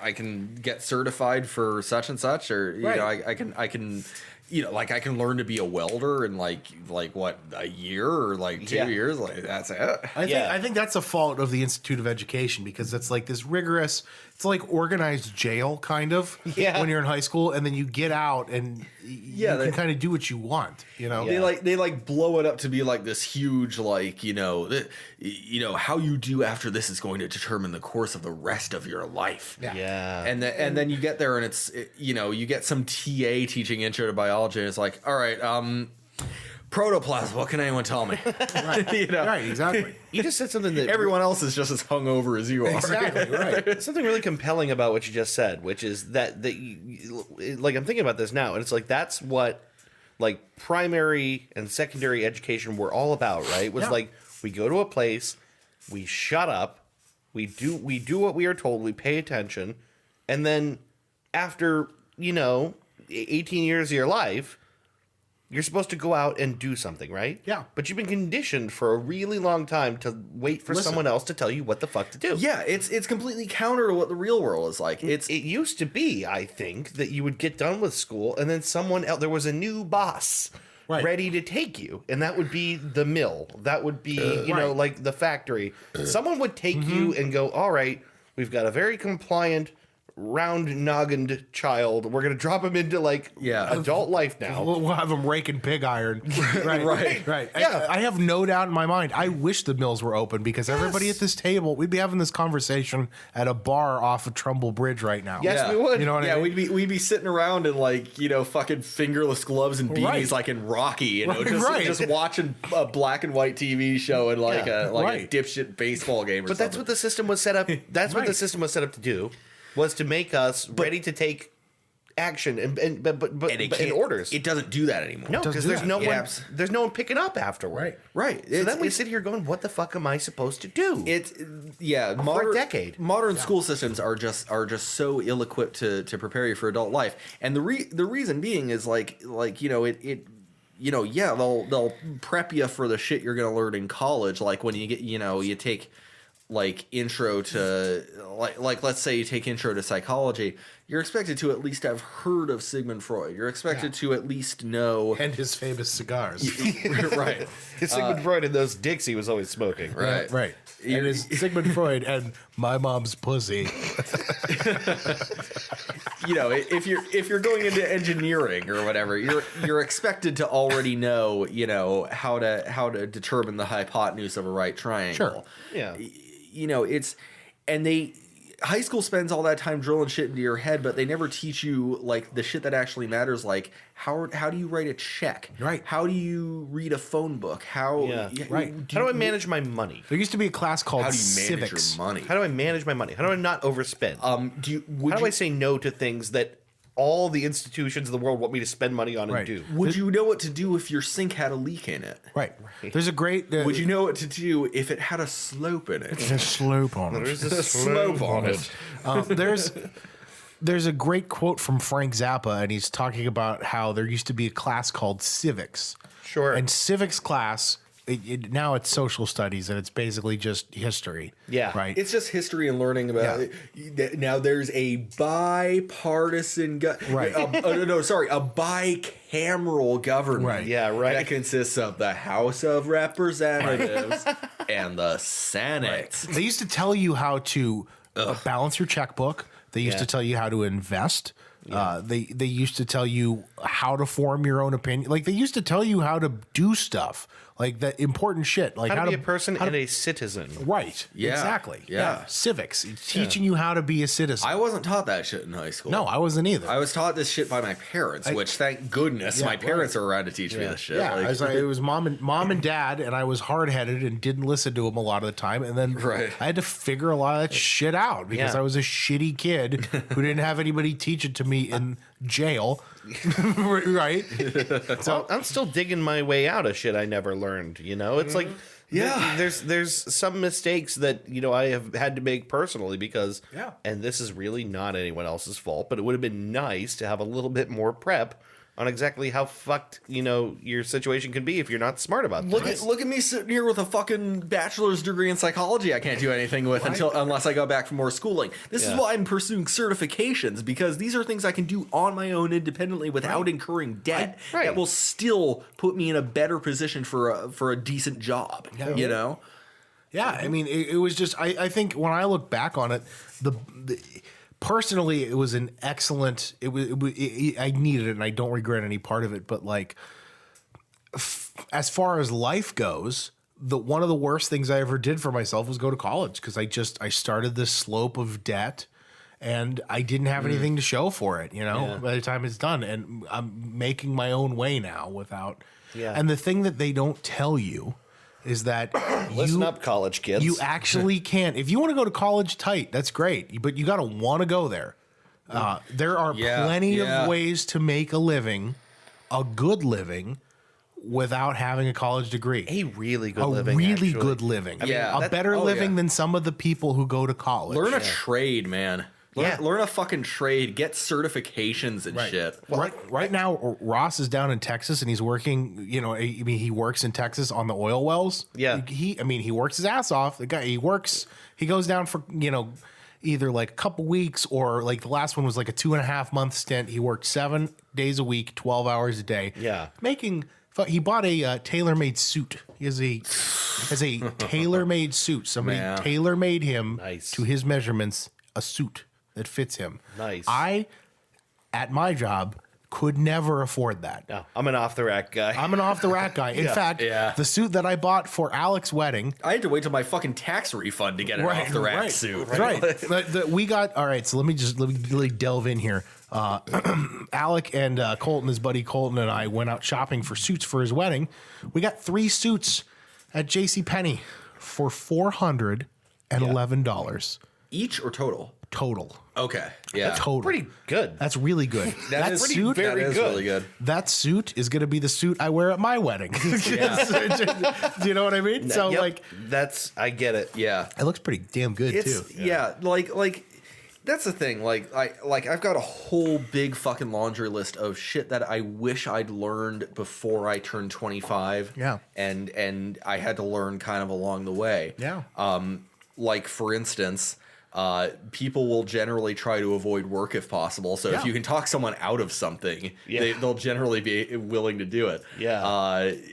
I was just telling you earlier, when you move into a place of your own, get a plunger before you need it. It's funny you should say that. I learned that one the hard way. It's funny you should say that, because literally while we were doing the show, at the break, my fiance texted me and said, "Hey, when you go out this week, you need to buy a toilet brush and a plunger." And I'm like, yes, I do. Really? Yes, she did. I swear to God. Yeah. That's amazing that we were talking about I told her, that I'm like, an hour ago. we were literally just talking about that. There are so many, just like, because home ec in high school taught me a couple of things. They taught me like oven safety. I learned to sew. How to use an oven. I learned to make a set of fuzzy dice. I've never had to sew ever again. No, I'll tell you what. I made some boxer shorts. Yeah. Right. And that was okay. So I'll tell you what, I learned how to sew when I was 4 years old. Yeah. My grandma had an old Singer sewing machine. I almost bought one. We were out shopping stuff for the wedding. I almost bought a Singer sewing machine so I could sew again. If I was going to teach home ec, here the things I would teach now after a few years of cooking experience are: turn the stove to a lower temperature than what you think you need. Mm-hmm. Especially if it's electric. Especially if it's electric. I learned that the hard way. Yeah. It's really hard to fuck up eggs, and it's really hard to fuck up pasta. Yep. Yeah. Soup will take you a long way. Yep. And if you have enough spices, you can.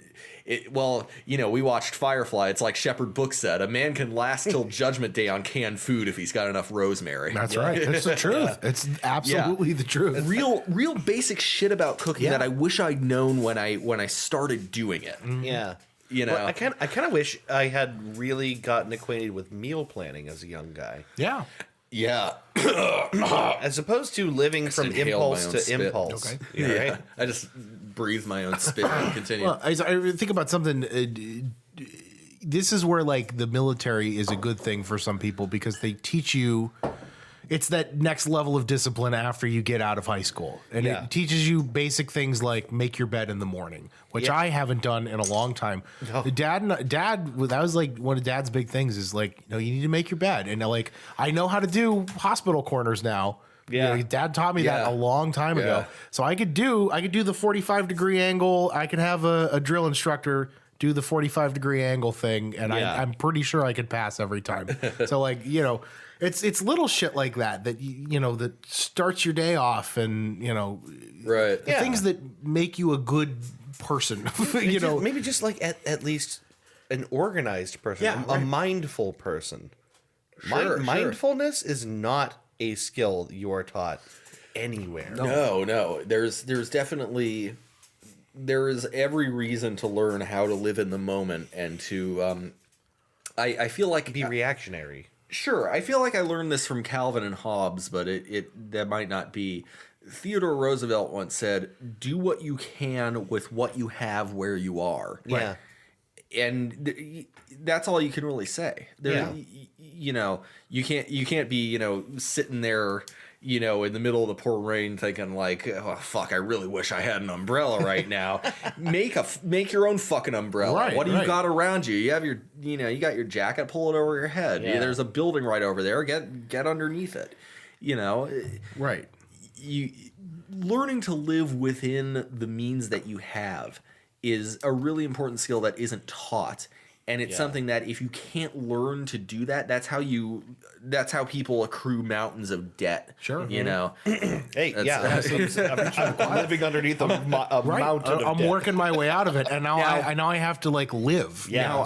Now I will say the big downside, I've never had a credit card. Yeah. So I have no credit at all. That's fine. So that's where Trish is at. That's fine. It's not fine in the eyes of like if I want a house one day, No, I'll tell you what. You have an apartment. That's a very good step, even without the credit card. It is not mandatory for them to report that to credit agencies, like rent paid on time or anything. Some places do it, most don't. I will warn you about this. Build credit in every way you can except acquiring debt. By which I don't mean to say don't use a credit card. I mean, right, and that's the fucked up thing. Pay your balance. That's the fucked up thing. Like I've chosen up to this point not to use a credit card, but now like I kind of need one because I need to establish credit. Sure, right. So I'll tell you what. Like this is where Trish is at right now. She has a credit card with a $200 limit because that's what you have to do. That's a good idea. Freaking out. We filled out our application today. She was flipping out because she's like worried that the credit's gonna.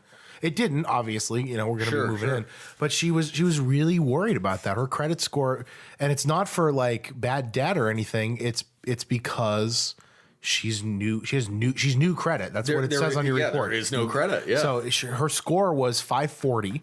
They ran they have to run a hard check when you get an apartment. That dinged her score down lower. She got the credit karma alert for it. So it dings your score. But yeah, I mean, like it's. I can't remember what happened. You got to work your way out of it, man. Yeah. I can't remember what happened when I first moved in to that complex because I put the deposit down and I got in. Yeah. And this time when I moved in, as a credit reference, I wrote, I used to be a resident here and I'm in good standing. Yeah. And that was enough. Sure, that's good enough. Yeah, right. And that's the thing. That's why I think one of the big reasons we got in is because the office manager there, the younger lady, the skinny one. Yeah. Mary, I think her name's Mary. She knows because I'm the one who usually walks the rent check over, so she knows I live there. Right. And she even told me, she's like, you don't have an application on file, right? I said, no, I don't. But she's like, but yeah, you live here. So yeah. So she knows that there's somebody in the building that you know what I mean? But it's not as hard as you'd think to, do a lot of that stuff. Realtors, if you're trying to get a house, realtors will work with you to get you a a house. You might have a 30-year. They want to make that sale, right? You might have a 30-year mortgage. And banks want your debt. Right. Exactly. Desperately want to be the people you want money They to. want that mortgage, man. Yeah. They want that. They want those fucking papers. Yeah. Yeah. It's. I'm moving into this stage in my life where like I feel really confident that I get it now. Like I you know, I've been saying that for 10 years. Like you know, I get it. I got adult life. But now for real, I really feel now like, actually though. but see, like now I know, because it's like you said earlier. You know, everyone is bumbling around. It's just to what degree you can fake it, and to what degree you can be like, oh yeah, of course I know what FICA stands for. You know, like you know. But it really is. It's that sense now that like, you know, okay, I get the game now. I get what's expected of me. And I know, you know, the path of least resistance to get there. You see, the thing, I kind of feel like, talking about life events, and this is one that hasn't happened for me yet, but I feel like one of the ways that you really, really grow up, I don't think it's happened for any of us yet, it will someday, is having to take care of your parents. Yeah. Like, that's the point I feel like at which, I mean, and having kids is a version of that same change where it's like, now I'm really responsible for something, and it helps that it's really, really tiny. I was saying, I have the feeling of all my friends, I am probably the one who's most likely to have kids at some point. Oh yeah, which is going to be great for those kids, I think. They're gonna have a lot of really cool uncles. They're gonna have right, exactly. They're gonna have a bunch of really fucking cool people. Yeah, and you know. It's gonna be that's a challenge, but yeah, you know, I mean, like my dad's 68, and he's, you know, he's not going anywhere. He's sharp as a tack, you know what I mean? But you know, getting older, you know, the hardest thing for me is watching him. We go out and play golf, you know. We're not his league's on Tuesday, so we're gonna be going on the other day. Yeah. But when he came back, you know, my dad is somebody who I spent my entire life getting my ass kicked at golf. Yeah. Guys, you know, not a par golfer, but he's regularly, you know, 39. Sure. You know, 40. He's under bogey golf. Yeah. Right. You know, so I spent my whole life getting my ass kicked by him, and I'm watching him as he's getting older, you know, and weaker. He can't get off. I see him. I'm out driving him by 70 or 80 yards. Yeah. Off the tee, which I never did. Yeah. Guy was always an enormous hitter. You know, so and like we're getting to this. I'm gotta see my dad drive sometime. No. Yeah. My dad, when he's on fire, man, dad can play. But he's it's like it's watching him now. Like that's where I'm starting to see it. Just like little things like you know, watching the old man go up the stairs. Which is something that's going to happen to all of us. You know, it's hard. You know, we're watching him try and get off the tee and not be able to do it. And you know, we're on that trajectory now. Yeah. Like I don't think I'm incapacitated, but I'm demonstrably less tough than I was. Absolutely. At like 25. Yeah, I can't, for example, have my fiance lay her head on my chest for too long without it hurting. Like I'll be like, start to bruise. I'm gonna get a bruise. Yeah, it was like, Yeah. Well, I'll sometimes have my arm around my girlfriend for a while and then go, God, my shoulder. Right. Yeah. All right. Yeah. Stuff stops working after a while. Yeah. But no, taking care of your parents. I mean, that's gonna be reality at some point. Like, you know, being responsible for other people is a humongous life change. Yeah. Yeah. It's weird, and it happens to us all eventually. Right. Yeah. And it's what you do with it. I remember when my grandma died. Yeah. You know, my mom was, you know, she has, you know, she's been working at where she's working for so long that she has like 8 weeks of paid time off available to her. Pretty rare. Yeah, it's incredible. But like you know, when grandma was dying, you know, that's what she did. Like she took all that time and like basically lived there with her, and you know, stuff like helping her into bed, helping her off the toilet, you know, stuff that you're gonna have to reckon with. Yeah, at some point. Yeah, you know. for sure. It's like I'm thinking about this lately, just because like I'm, you know, like my grandpa, like he injured his shoulder. Yeah, and like he's at home a lot, and I'm, you know, my mom is spending a ton of time over his place, helping take care of him. Yeah, sure. And I think like that's me someday. Like there's gonna come a time when my mom and my dad, my stepdad, they're gonna need help. Sure. And it's just weird to think of adjusting like the change in your relationship with someone. When you gotta do that, when you're looking out for them, you know, as much as or more than yourself. Right. Well, I mean, like I got to see that happen firsthand, like that. it's a very personal connection. Yeah. You know, and I got to watch it with people who were, you know, my mom and my grandmother were real close. And I got to watch that already incredibly tight bond get even tighter. Yeah. You know, is very important. It's just, and it's heavy, and you watch the drain it takes out of somebody. You watch how hard it is, and you really learn how tough you are or how tough somebody is by watching them do that for someone. For sure. Yeah, I mean, you get to at some point we're all going to have to experience that firsthand, you know. Yeah. What kind of man are you? What kind of woman are you? How can you know what I mean? How are you going to be able to do this? Right. So. Yeah, I feel like we ought to lighten the tone up here. Yeah, sorry. We got real on this comedy podcast where people laugh at poops and butts. Major life event. First time getting high. Yeah. Hey. Oh man. All right. So real talk. You guys want to get into the first high stories? Because that was like that was a thing that I don't know for anybody else. What was my first high story? That did change my life because that was my key to the popular garage. I feel a little uncomfortable talking about this because there's some people. I don't even know if they listen. There's some people in my life I've never talked to about this ever. Getting high? Really? Yeah. Really? There's certain people in my life that have no idea. You never got high.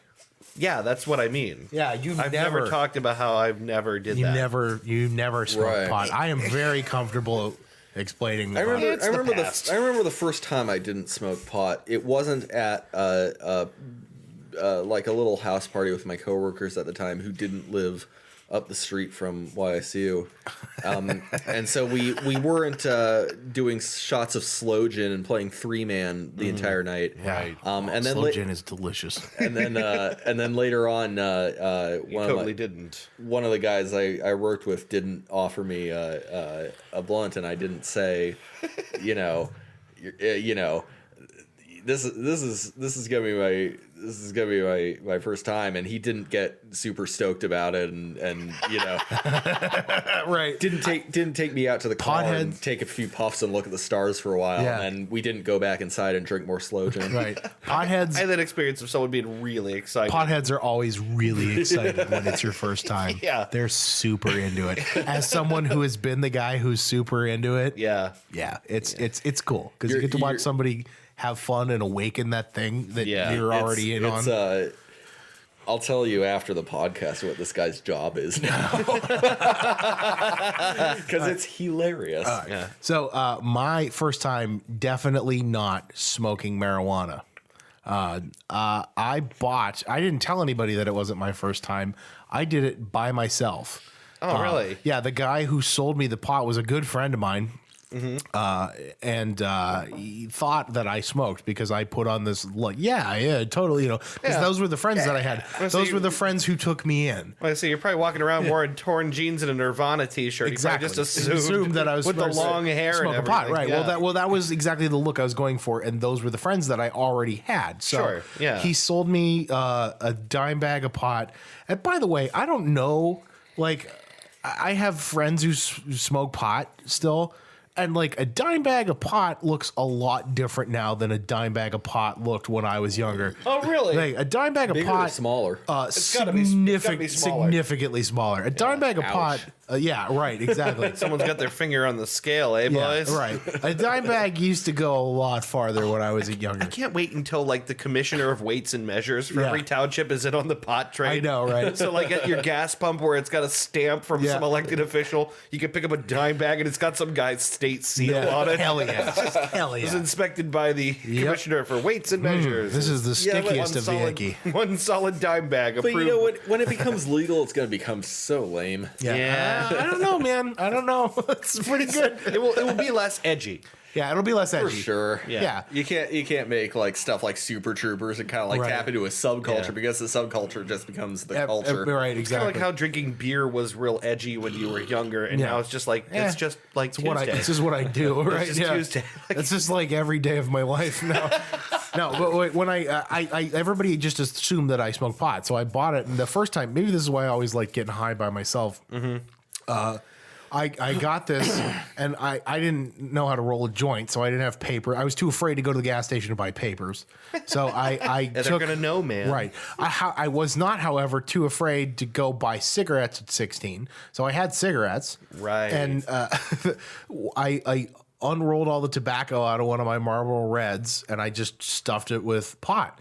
And so this is how much a dime bag used to get you. I was able to smoke 2 joints of this shit and still have enough for 2 more joints later. Tell me you tore the filter off, right? No, I smoked it with the filter. I didn't know anything about it. Yeah. So I smoked it, right?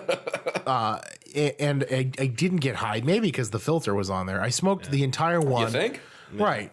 And I got there and I went back inside and I'm like waiting for it to happen. And I'm like, well, this is kind of fucking, usually the filter doesn't matter because I used to take them into concerts like that. Yeah. And Yeah. get stoned at concerts. I think it was just like, wasn't something that my brain was used to. So yeah. it took a minute. And I went back inside and I rolled like, not like the full cigarette, but most of it. And I put the rest in there and I'm like, well, maybe I just need to do more. Maybe that's what I'm missing out on. I went back outside and I smoked the other one. And nothing happened. And I was like, oh, fuck, this sucks. And then I'm thinking, like, maybe Kenny, like, ripped me off. And then I'm thinking, like, no, he didn't do that. He wouldn't do that to me and then have to face me at school the next day. You know what I mean? Yeah. Like, he wouldn't do that. So I went back upstairs and I, like, hid all my shit. I had a spot behind my dresser where I would hide everything. And I'm like, I figured, like, my next step is to get that smell off me because it smells horrible. Yeah, right. Well, yeah. it smells. I mean, it smells distinct. It's distinct, not horrible. Yeah. But it's very strong. So I'm like, I stashed all my stuff and I started walking down my hallway. I was going to go downstairs and like wash my hands and, do a quick rinse off the shower and brush my teeth and all that. And as I'm walking down the hallway, I've had this experience. it started happening. Like I got high all at one time. It was like on it was like a delayed effect. It took like 15 minutes for all this to happen. Yeah. But I'm walking down the hallway and I'm like, I remember thinking like, when is this stuff supposed to, whoa. Like that was the exact thought in my head and it happened. And I remember I started walking down the stairs and the first high thought that I had was, so this is why people do this. Yeah. It's so good. It's just incredible. I remember for me, like it would be like I would notice because I forgot the last 1.5 seconds. Yeah. That's how it would be like. Yeah. Oh wait, shit. what was? Oh yeah. Oh, my that's right. My first time incidentally ended with me. I took a popcorn bowl and I filled it with Captain Crunch and I watched Happy Gilmore and ate the whole thing. There you go. It was incredible. I feel like my first couple times were kind of cheapened because I was also drinking at the time. Yeah. No. Yeah. You gotta just. It's hard to separate the sensations in a way, Right. I remember the first time that oh god, I can't believe I'm going to talk about this actually. But the first time I ever smoked pot, it was with a guy that I work with. You remember over from Mark's? Oh yeah, our hippie buddy. Mutual buddy. Yeah. Also the guy who sold me the best acid I've ever had in my life. I took entirely too much of it and tripped for 36 hours. Yeah. So he had suggested it at work one day, and I went, "All right, I Yeah. guess so." And I went to his place. I don't know if I've told this on the podcast before. I feel like Not on the podcast. You've told. I think you've told me the story. Yeah. So he was all excited. He had everything like Yeah, lined up. right? He was gonna make it awesome. Yeah. I was sitting in his room. He put on Bob Dylan. Everyone must get stoned. Right? Yep. He had this big bong. You Yeah. know, we were like taking relatively huge. Yeah. Oh, yeah. rips off of. It's impossible to take a small rip out of a bong. Yeah. You're there to get fucked up if somebody's got a bong. And I kind of enjoyed that for a while. Yeah. And then I was terrified that there were police right outside the door. I was convinced they were like right outside the See, door. that's not cool. Then he put on half baked and he fed me a ho-ho. Yeah. And a can of Coke, and that was cool. Yeah. Here's where it got terrible. I got a phone call. My mom called me because everyone had head lice from the vacation we had taken like a week before. Oh, great. And she needed me to come home and check my head for head lice. Oh. While I had to go home and in terror sit there as my mom literally combed over my head. like there's no like. Oh God! I feel like it couldn't have been worse if I had like a cop had to take my temperature with a thermometer. Right. It would have been exactly as horrifying as that was. Yeah, to me. that's awful. Yeah, it was. That should have been the last time, I think, right? Because Yeah. that would have been enough to. Nah. Yeah. Yeah, but it's really good though. It's like real talk. I haven't been high in a very long time. Yeah. It's really good. This is like anybody who ever wants to get high, it's totally cool. It's Yeah. you know, there's nothing wrong with getting stoned. There is something wrong with getting stoned every day. Yeah, right. And not being able to function. Sure. But It's like any of those things. It's a life balance. You don't want anything. everything in moderation. It's fun, man. It's a blast. Yeah. I used to love to get high by myself. That was a huge thing in my life, was like the first time I smoked pot, and then how engrossed in that culture I got. I was super into it. Yeah. Well, it does offer you new ways to think about things. Yeah, sure. New ways to think about old things. Sure. And by that token, like, I guess I kind of get the like pot as a gateway drug kind of thing. I never wanted to do heroin. Yeah. I never wanted to do crystal meth. Yeah. But I did want to do hallucinogenics. And I do recommend that to everybody if you ever get the chance. Yeah. I've never had the opportunity. It's one of the, it's not a like do that and then go to work kind of thing. It's a Yeah. It's a like you need the day to process what just happened to you kind of thing. Right. Yeah, I mean, like I went, I was way into the hippie psychedelia kind of thing for a long time, and it's cool, man. It's an awakening thing.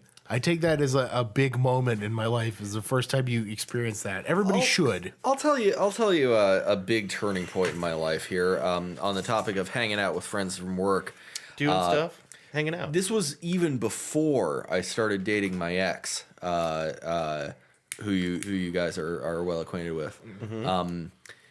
She's the one I usually credit with getting me into hockey. But the first full length hockey game I ever watched was the one where the Pittsburgh Penguins won the cup in 2009 against the Devils, right? Was it the Devils or no? It was the Wings. Was it the Wings? It was the Wings. Okay. It was Featuring my favorite hockey call of all time by Doc Emmerich. Right, in game, which was that what? Game 7. That's the one on Fleury, 10, right? 10 seconds left, and Marc-Andre Fleury the face-off is in the pen zone. There's 10.1 or so left on the clock, and Marc-Andre Fleury just has to withstand the last rush Yeah. to win the cup. And he stops in 10 seconds 3 consecutive shots. Oh, fuck. I remember Yeah, that. Doc Emmerich's just like bursting at the seams. It's like,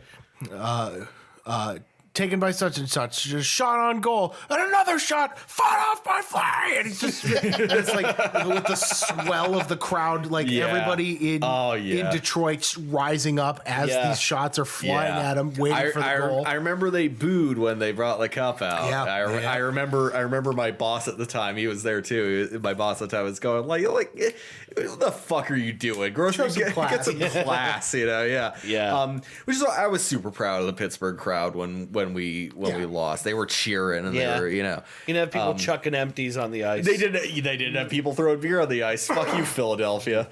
Piece of shit, Assholes. unwashed asshole of a city. But yeah, no.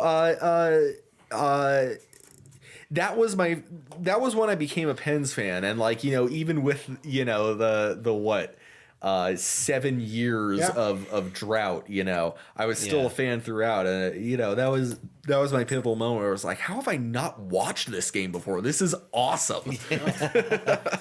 It is good. Well, the teams that I picked that were my favorite teams were teams that sucked when I got into them. Yeah. You know what I mean? So like I didn't get to I watched I knew who Ray Bork was. I watched the Avalanche win the cup. Yeah. And I obviously Phil Esposito and Bobby Orr and Cam Neely. All those names as a Boston fan, but I didn't get to watch him win it until a couple years ago. So, Yeah, right. Yeah. which was just Unbelievable. Yeah. Wow. I remember that. I remember the greatness that was Tim Thomas. Tim Thomas. Oh my God, incredible. Should retire that number.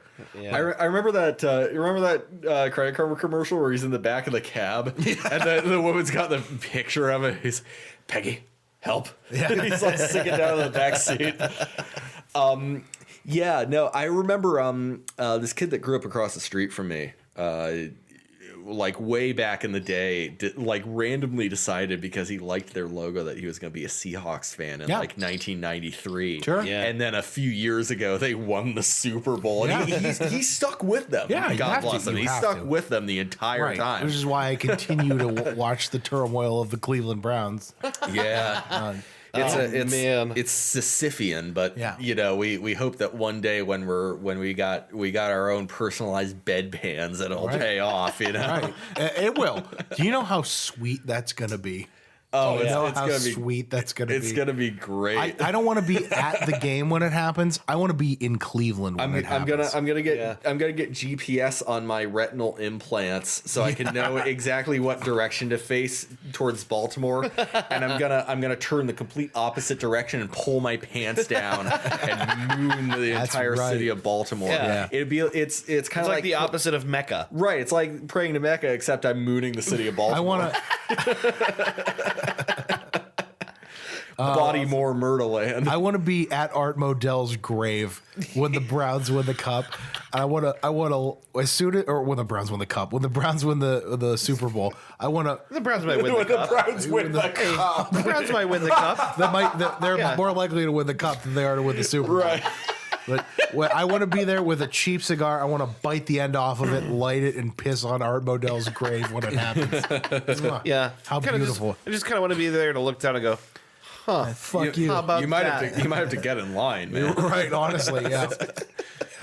No. You gotta get there and start charging some fucking admission. Just hire some security guys, like one on each corner of a velvet rope, and then two on each side. One at a time, gentlemen. One at a time. Just start charging admission to piss on his grave. Yeah, fuck you, Art Modell.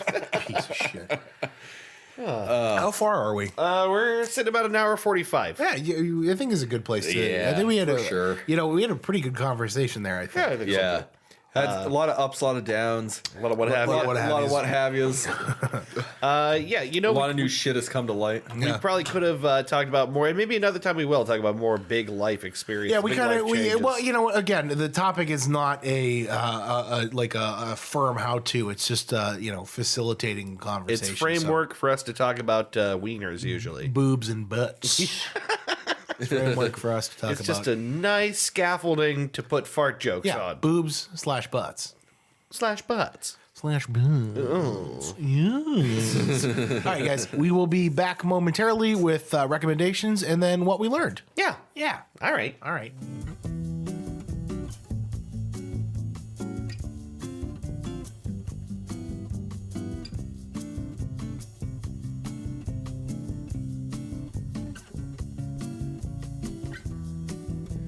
Hey, everybody. We're back on. Yep. Yeah, buddy. Boy. We're back. I guess it's time to get into recommendations for the night. It's recommendation time, boyo. Yeah, we're gonna get into it. Let's get through it real quick here. Yeah. So, who wants to start? Anybody have a rec? You want to go for it? I've got a rec. Yeah. Hit it. I'll make it quick. Wolfenstein: The New Order. Yeah, dude. I wanna play those that game fucking so bad. games, man. The new ones are fucking good, man. The first of two. Yeah. The most recent one being the new Colossus, which Right. I own and haven't played. But There's also the Old Blood, which was another one that was like a it's like a 1.5. it's an kinda. expansion content type thing, right? Yeah. So New Order takes place in an alternate reality where the Nazis win the war. B.J. Blazkowicz incurs a traumatic head injury and wakes up in 1960, and the Nazis control everything. I'll say.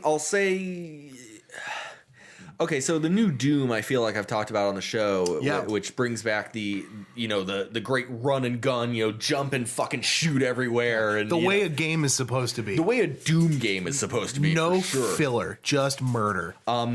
Wolfenstein is much the same way, except you have stealth options. Yeah. You're B.J. Blazkowicz. You got to subterfuge the Nazis in whatever way you can, and going stealth gets you rewards. It reveals collectibles on the map, for instance, if you're into collectibles and shit. If you're not into that, you can just run in guns blazing, and because you're B.J. Blazkowicz, you can just blow Nazi brains out. Hell yeah.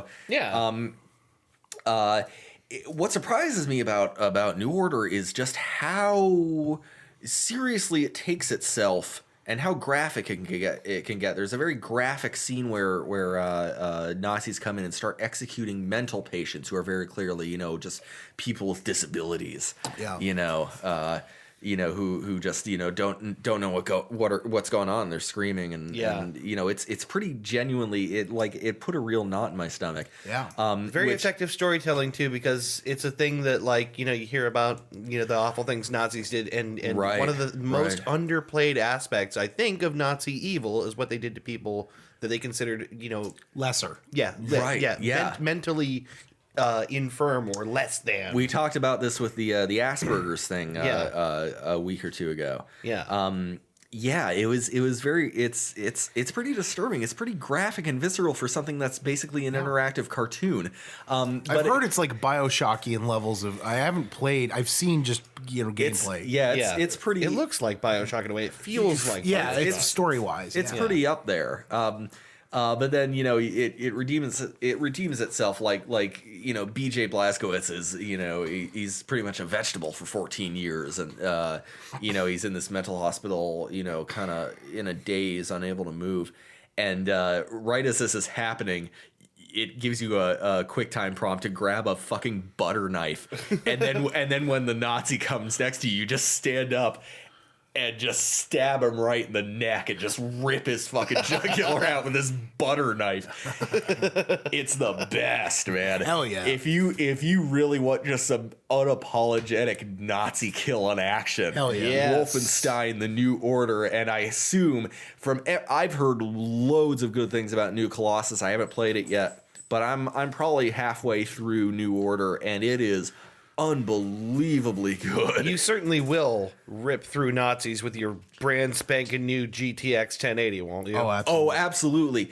There are points in a lot of recent games, GTA 5, Far Cry 5, where even on max settings you'll get 60 plus consistently, and then if there's a lot of activity, you might dip down a bit. With Wolfenstein, it's been a constant 100 FPS the entire time at max settings. It's incredible how good this game is optimized. id Software, the original first-person shooter gods of PC gaming, show a lot of love to the PC community with how well they've optimized this game. And it's good old fashioned. There's a part where there's a certain bed. If you look around, you'll find it. The action prompt will say nightmare. If you hold E, it'll fill up. You go to sleep. You wake up in the original Wolfenstein. Hell yeah! No way. The first level of the original Wolfenstein. You just get to play through it. He's like, strange dreams can't escape the killing. That's so cool. Very cool. Little love for the OG PC gaming community. I'll tell you what, I don't know if you know, Return to Castle Wolfenstein is one of my favorite games ever. Return to Castle Wolfenstein is art. Yeah, it's very good. Very good. Which one ends with basically Robo Hitler? Is Mecha it the Hitler. first? That's the first one. That's the very first Wolfenstein. Yeah. The very first FPS ever made. Yeah, that's right. The original Wolfenstein, Which I have on a floppy disk. Return to Castle Wolfenstein featers the Thule Society, Hitler's paranormal division, resurrecting an ancient Teutonic knight, who was locked away for 1,000 years, and you got to fight him as the last boss, and it's incredible. It is very good. My favorite part of Wolfenstein is the cover.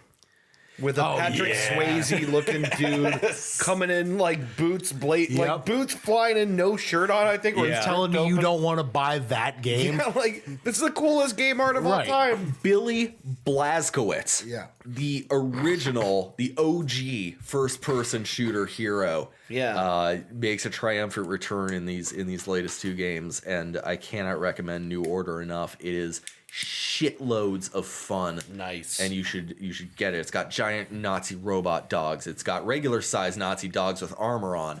It's got Nazis with electropacks on. You stab them in the fucking neck. Hell yeah. It's got Orwellian dystopia, you're at the forefront of the revolt because you're BJ motherfucking Blazkowicz. I find myself increasingly these days saying things that begin with, now that the Nazis are back. Just remember, it's okay, according to Wolfenstein and the reaction to it, it's okay to shoot a Nazi. It's okay to blow a Nazi's head off. It's okay to stab a Nazi. It's okay to punch a Nazi to death. It's okay to break every bone in a Nazi's body. It's okay to strangle them. It's okay to eviscerate them. Yes. You can't punch them, though. Yeah, you can't punch a real Nazi. Punching a Nazi is still off limits. It's an actual Nazi in the literal face. No, Not happening. No go. No. No, because we gotta be sensitive to the Nazis. Yeah, Their feelings are so fucking precious. Right. Well, they have normal humanizing haircuts now. They look Right.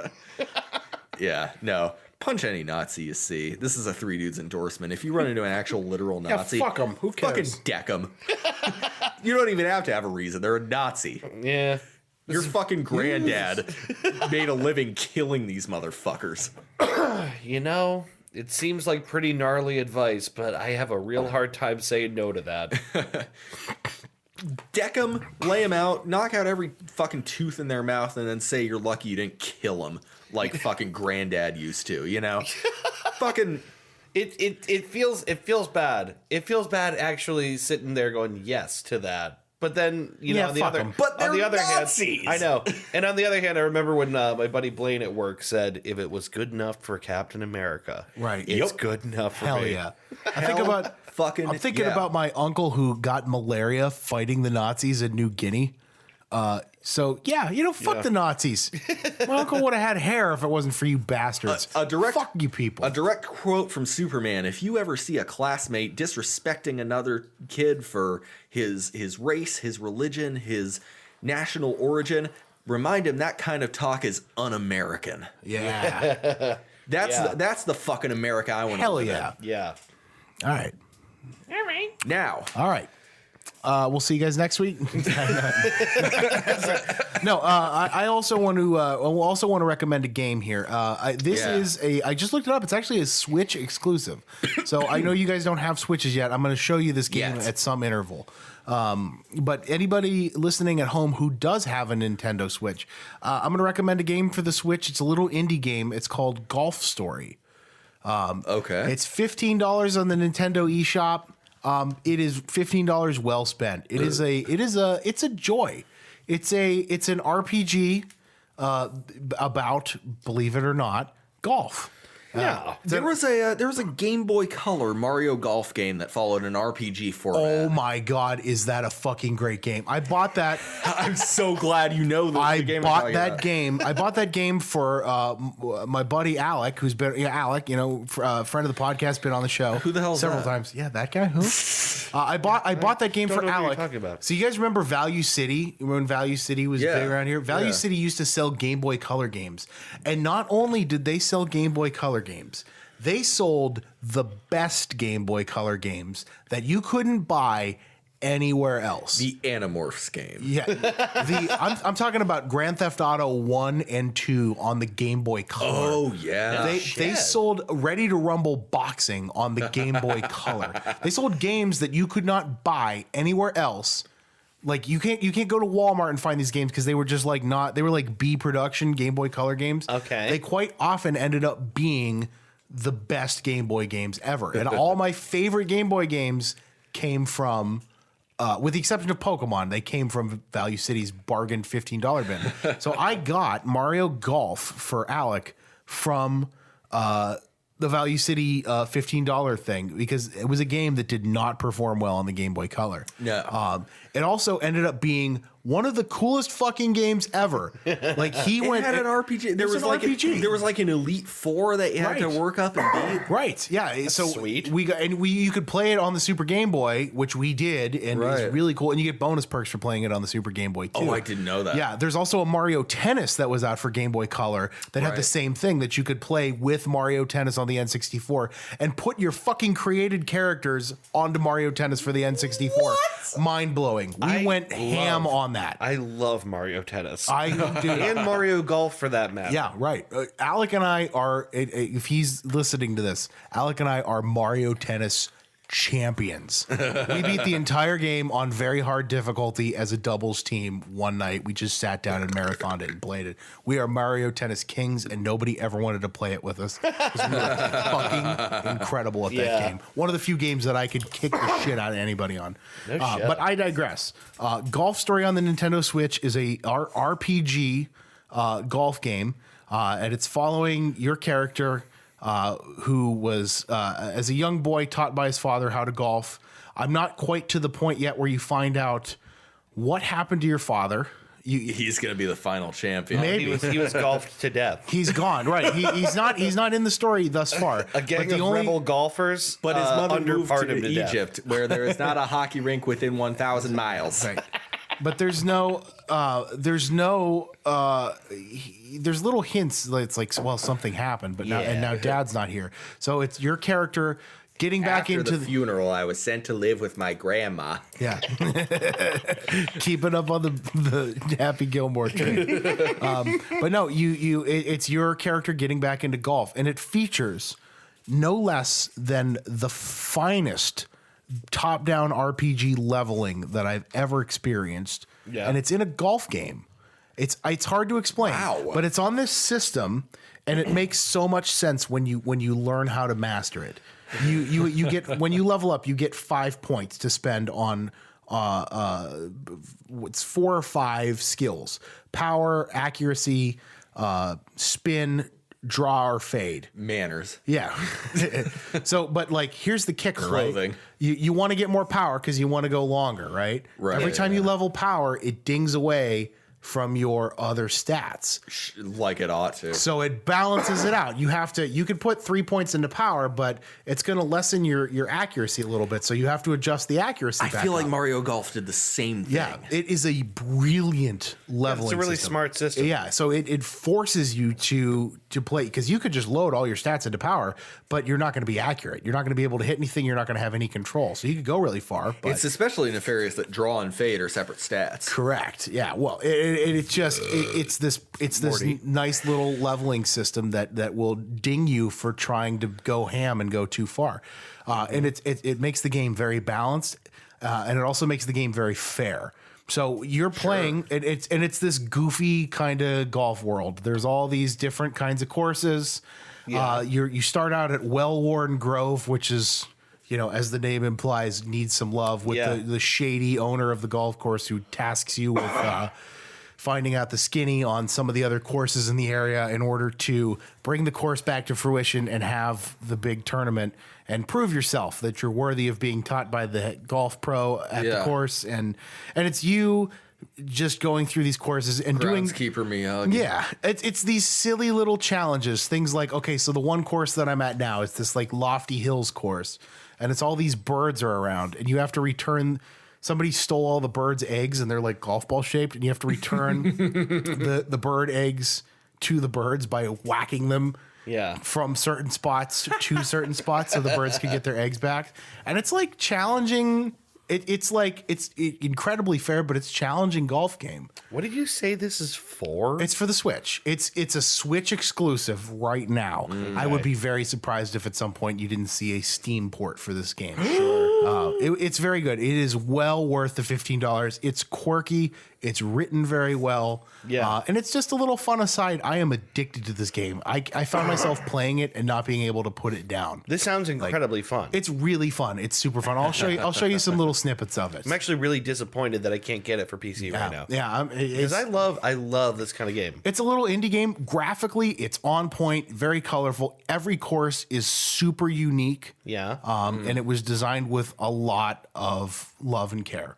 Yeah. So Golf Story, anybody who's got a Switch, worth the $15. It's like a 1.2 gig download for the Switch. It's like it's worth that little bit of space. Are they still having this issue with the Switch where it's like it's got a lockdown limited internal memory? So like all these games, I feel like I remember when the Switch came out, everyone was complaining that like you only have so much internal memory. 32 gigs, but you have an SD card slot. Yeah, can you put games on that as well? Absolutely. Oh, okay. Yeah, you put them on the SD. Is that everybody? All the gripes and bitches that people had about the Switch is Yeah, just they've gotten used to by now. Well, it's not even that. It's just people found stuff to bitch about that weren't actually problems, but it looked like problems to the layman. It's like there was a thing that I saw on YouTube videos where they took the docking station apart, the plastic docking station for when you play it on your big TV. Yeah. And it's just a piece of plastic with a little video board that's like that big in it. And they're like, look how cheap this is. And it's like, yeah, motherfucker, it's because it's not the console. It's just a video switcher that sends the signal to the TV. It doesn't have to have anything in it. Right. Right. You know what I mean? Yeah, the power's not coming from the fucking It's converter. from the tablet, you asshole. That's why you can play it portably. Yeah. But it's like dumb shit like that. And they're like, well, there's no internal memory. It's like, well, buy a memory card. They're like, you could get a 64 gig memory card for $20.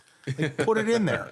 See, this is since I haven't had a Switch and I only kind of heard about the Switch from people that have it. Dude, this is one of the things that was still hanging around in my head. Like, It's Nintendo. They don't really fuck up. Even like the they Wii U, which was bad commercially, was really good. The Wii U was good. yeah. But I digress again. Switch, if you have it, get Golf Story. If you don't, either get a Switch or wait patiently for it to come out on Steam or some other platform because it's a lot of fun. Fingers crossed, man. I want to play that game. It's really good. I'll show you some clips from it. Dave? So this is my recommendation for the billionth time is something on TV. But I was talking with you about this earlier, Ben, and this is something I feel really passionate about as far as television is concerned. I'm really into TV. You guys know this. Like, I haven't seen, probably over 90% of last year's movie releases. I don't follow up with movies a lot, but I love TV. Yeah. This is a recommendation for people who are comedy nerds or people who are, people who just love comedy. Arrested Development's 5th season is about to come out on the 23rd, and the 4th season, which was released over a year ago now, was recently re-released as a remix from the previous release. So what they did was season 4 of Arrested Development, which was revived by Netflix.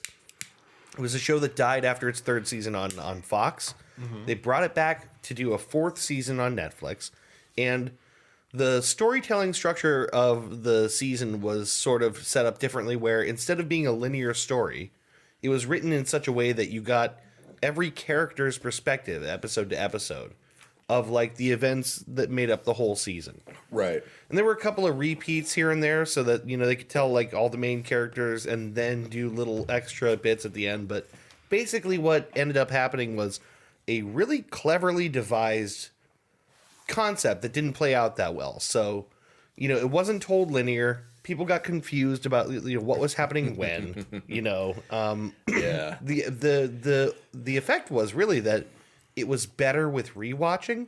So you would see a setup for a joke in one episode. Then you would figure out what the actual joke was 3 episodes later. Right? Which is complicated, but really gratifying. Yeah, when you figure it out. Yeah. Yeah, like when you hear a one-off, throwaway line, but then like 3 episodes later, now you get it because someone explains what was happening. Can you give me an example? Let me see if I can give I didn't watch past season 1, and I need to because that show is really good. I'm trying to think of a really good example. Shit. I don't know if I can actually cite a good example. That's all right. Yeah, I'm not great with recall, but so like there are little things that make a lot more sense when told in a linear way. Yeah. That didn't make as much sense when you tell them in those little pieces. So they released the 4th season again recently, and they did it in a linear order. So you get to watch episode to episode everything that happens to all the characters beginning to end.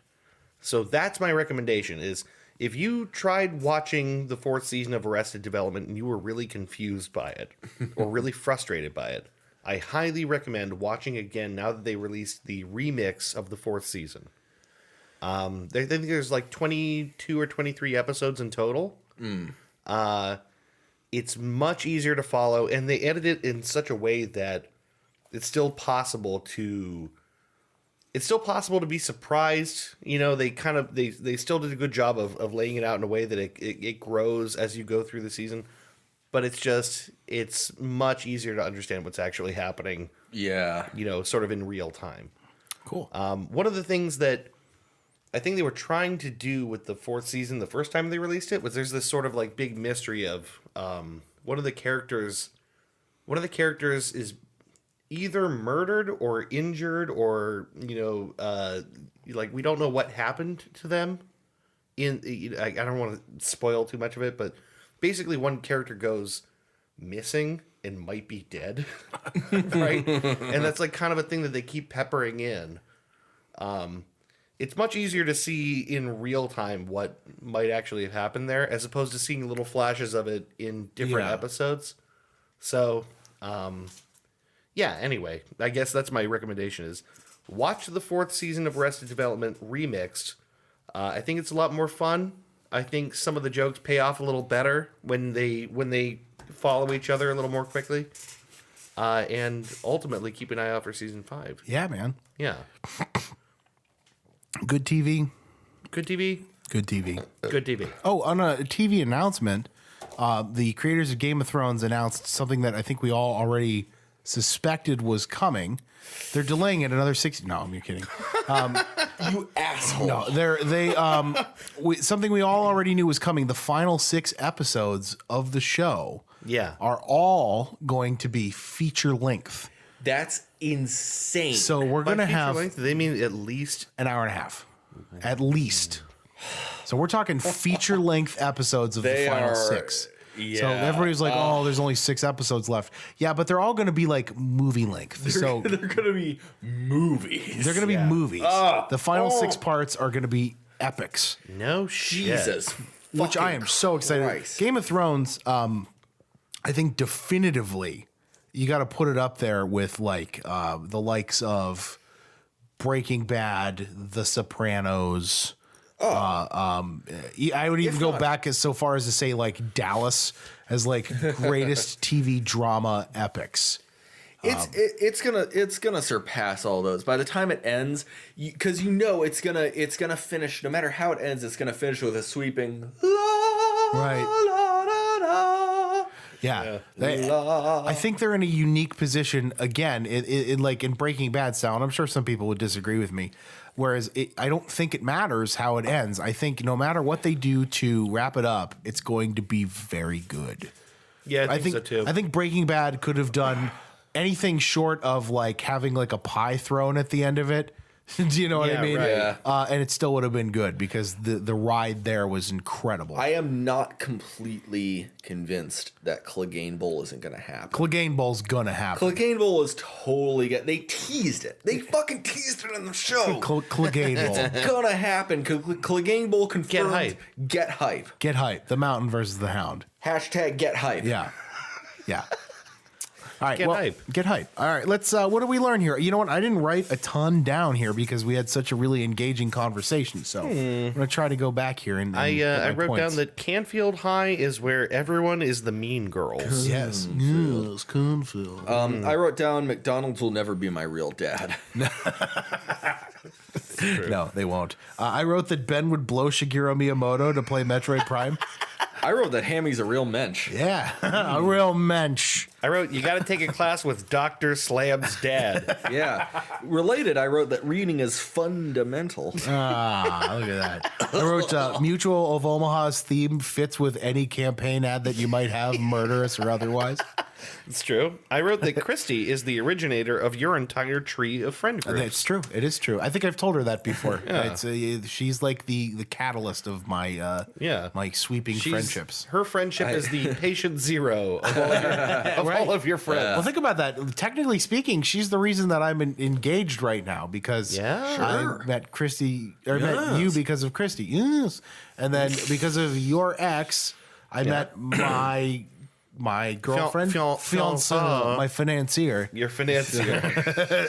Well, you're gonna get married to your financier. That's pretty cool, man. That's great. That's great. Make some good investments.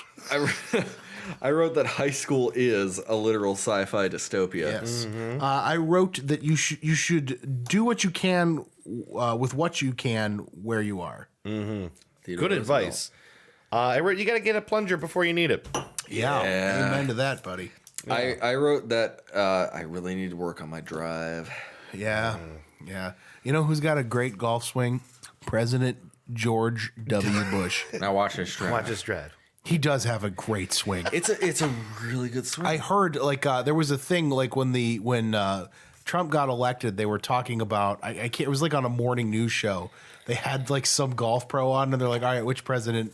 Because he was like a golf tutor to Washington. He's like, "Which president had the best swing?" And he's like, "George W. Bush." Hands down. Like that's a literal thing. got a great swing. He has an excellent swing. It's powerful without being too tense. Which is important. Yeah, you could just tell he's got control over the ball. Yeah. it's incredible. It's a very confident swing. He doesn't do what a lot of us do and second guess himself halfway Yeah. through the swing on the downstroke. Perfect. He just it's very relaxed, but he doesn't lose any power because of it. Yeah, right. Perfect. We're talking about George Bush's golf swing. True. This is a good table full of golfers here. So The last thing I learned is press X to murder Nazi with butter knife. yes. Yeah. Again, so satisfying. Anything else we have? I think That's it for me. we're good. All right, guys. Join us next week. Ben is going to be hosting. That's right. Ben's episode. Yeah, we're going to get to hear some really good factor bullshit. That's right. I've got a couple ideas. Yeah. I don't know what's going Or to the take the crap, cake, but- but I really reality or bullshit. That's it. I'm really excited for reality or bullshit. Yeah. It's always a lot of fun. So Yes. join us next week. We'll be back, guys. All right. All See right. you in another week. Bye bye. Bye-bye, friends. Bye-bye.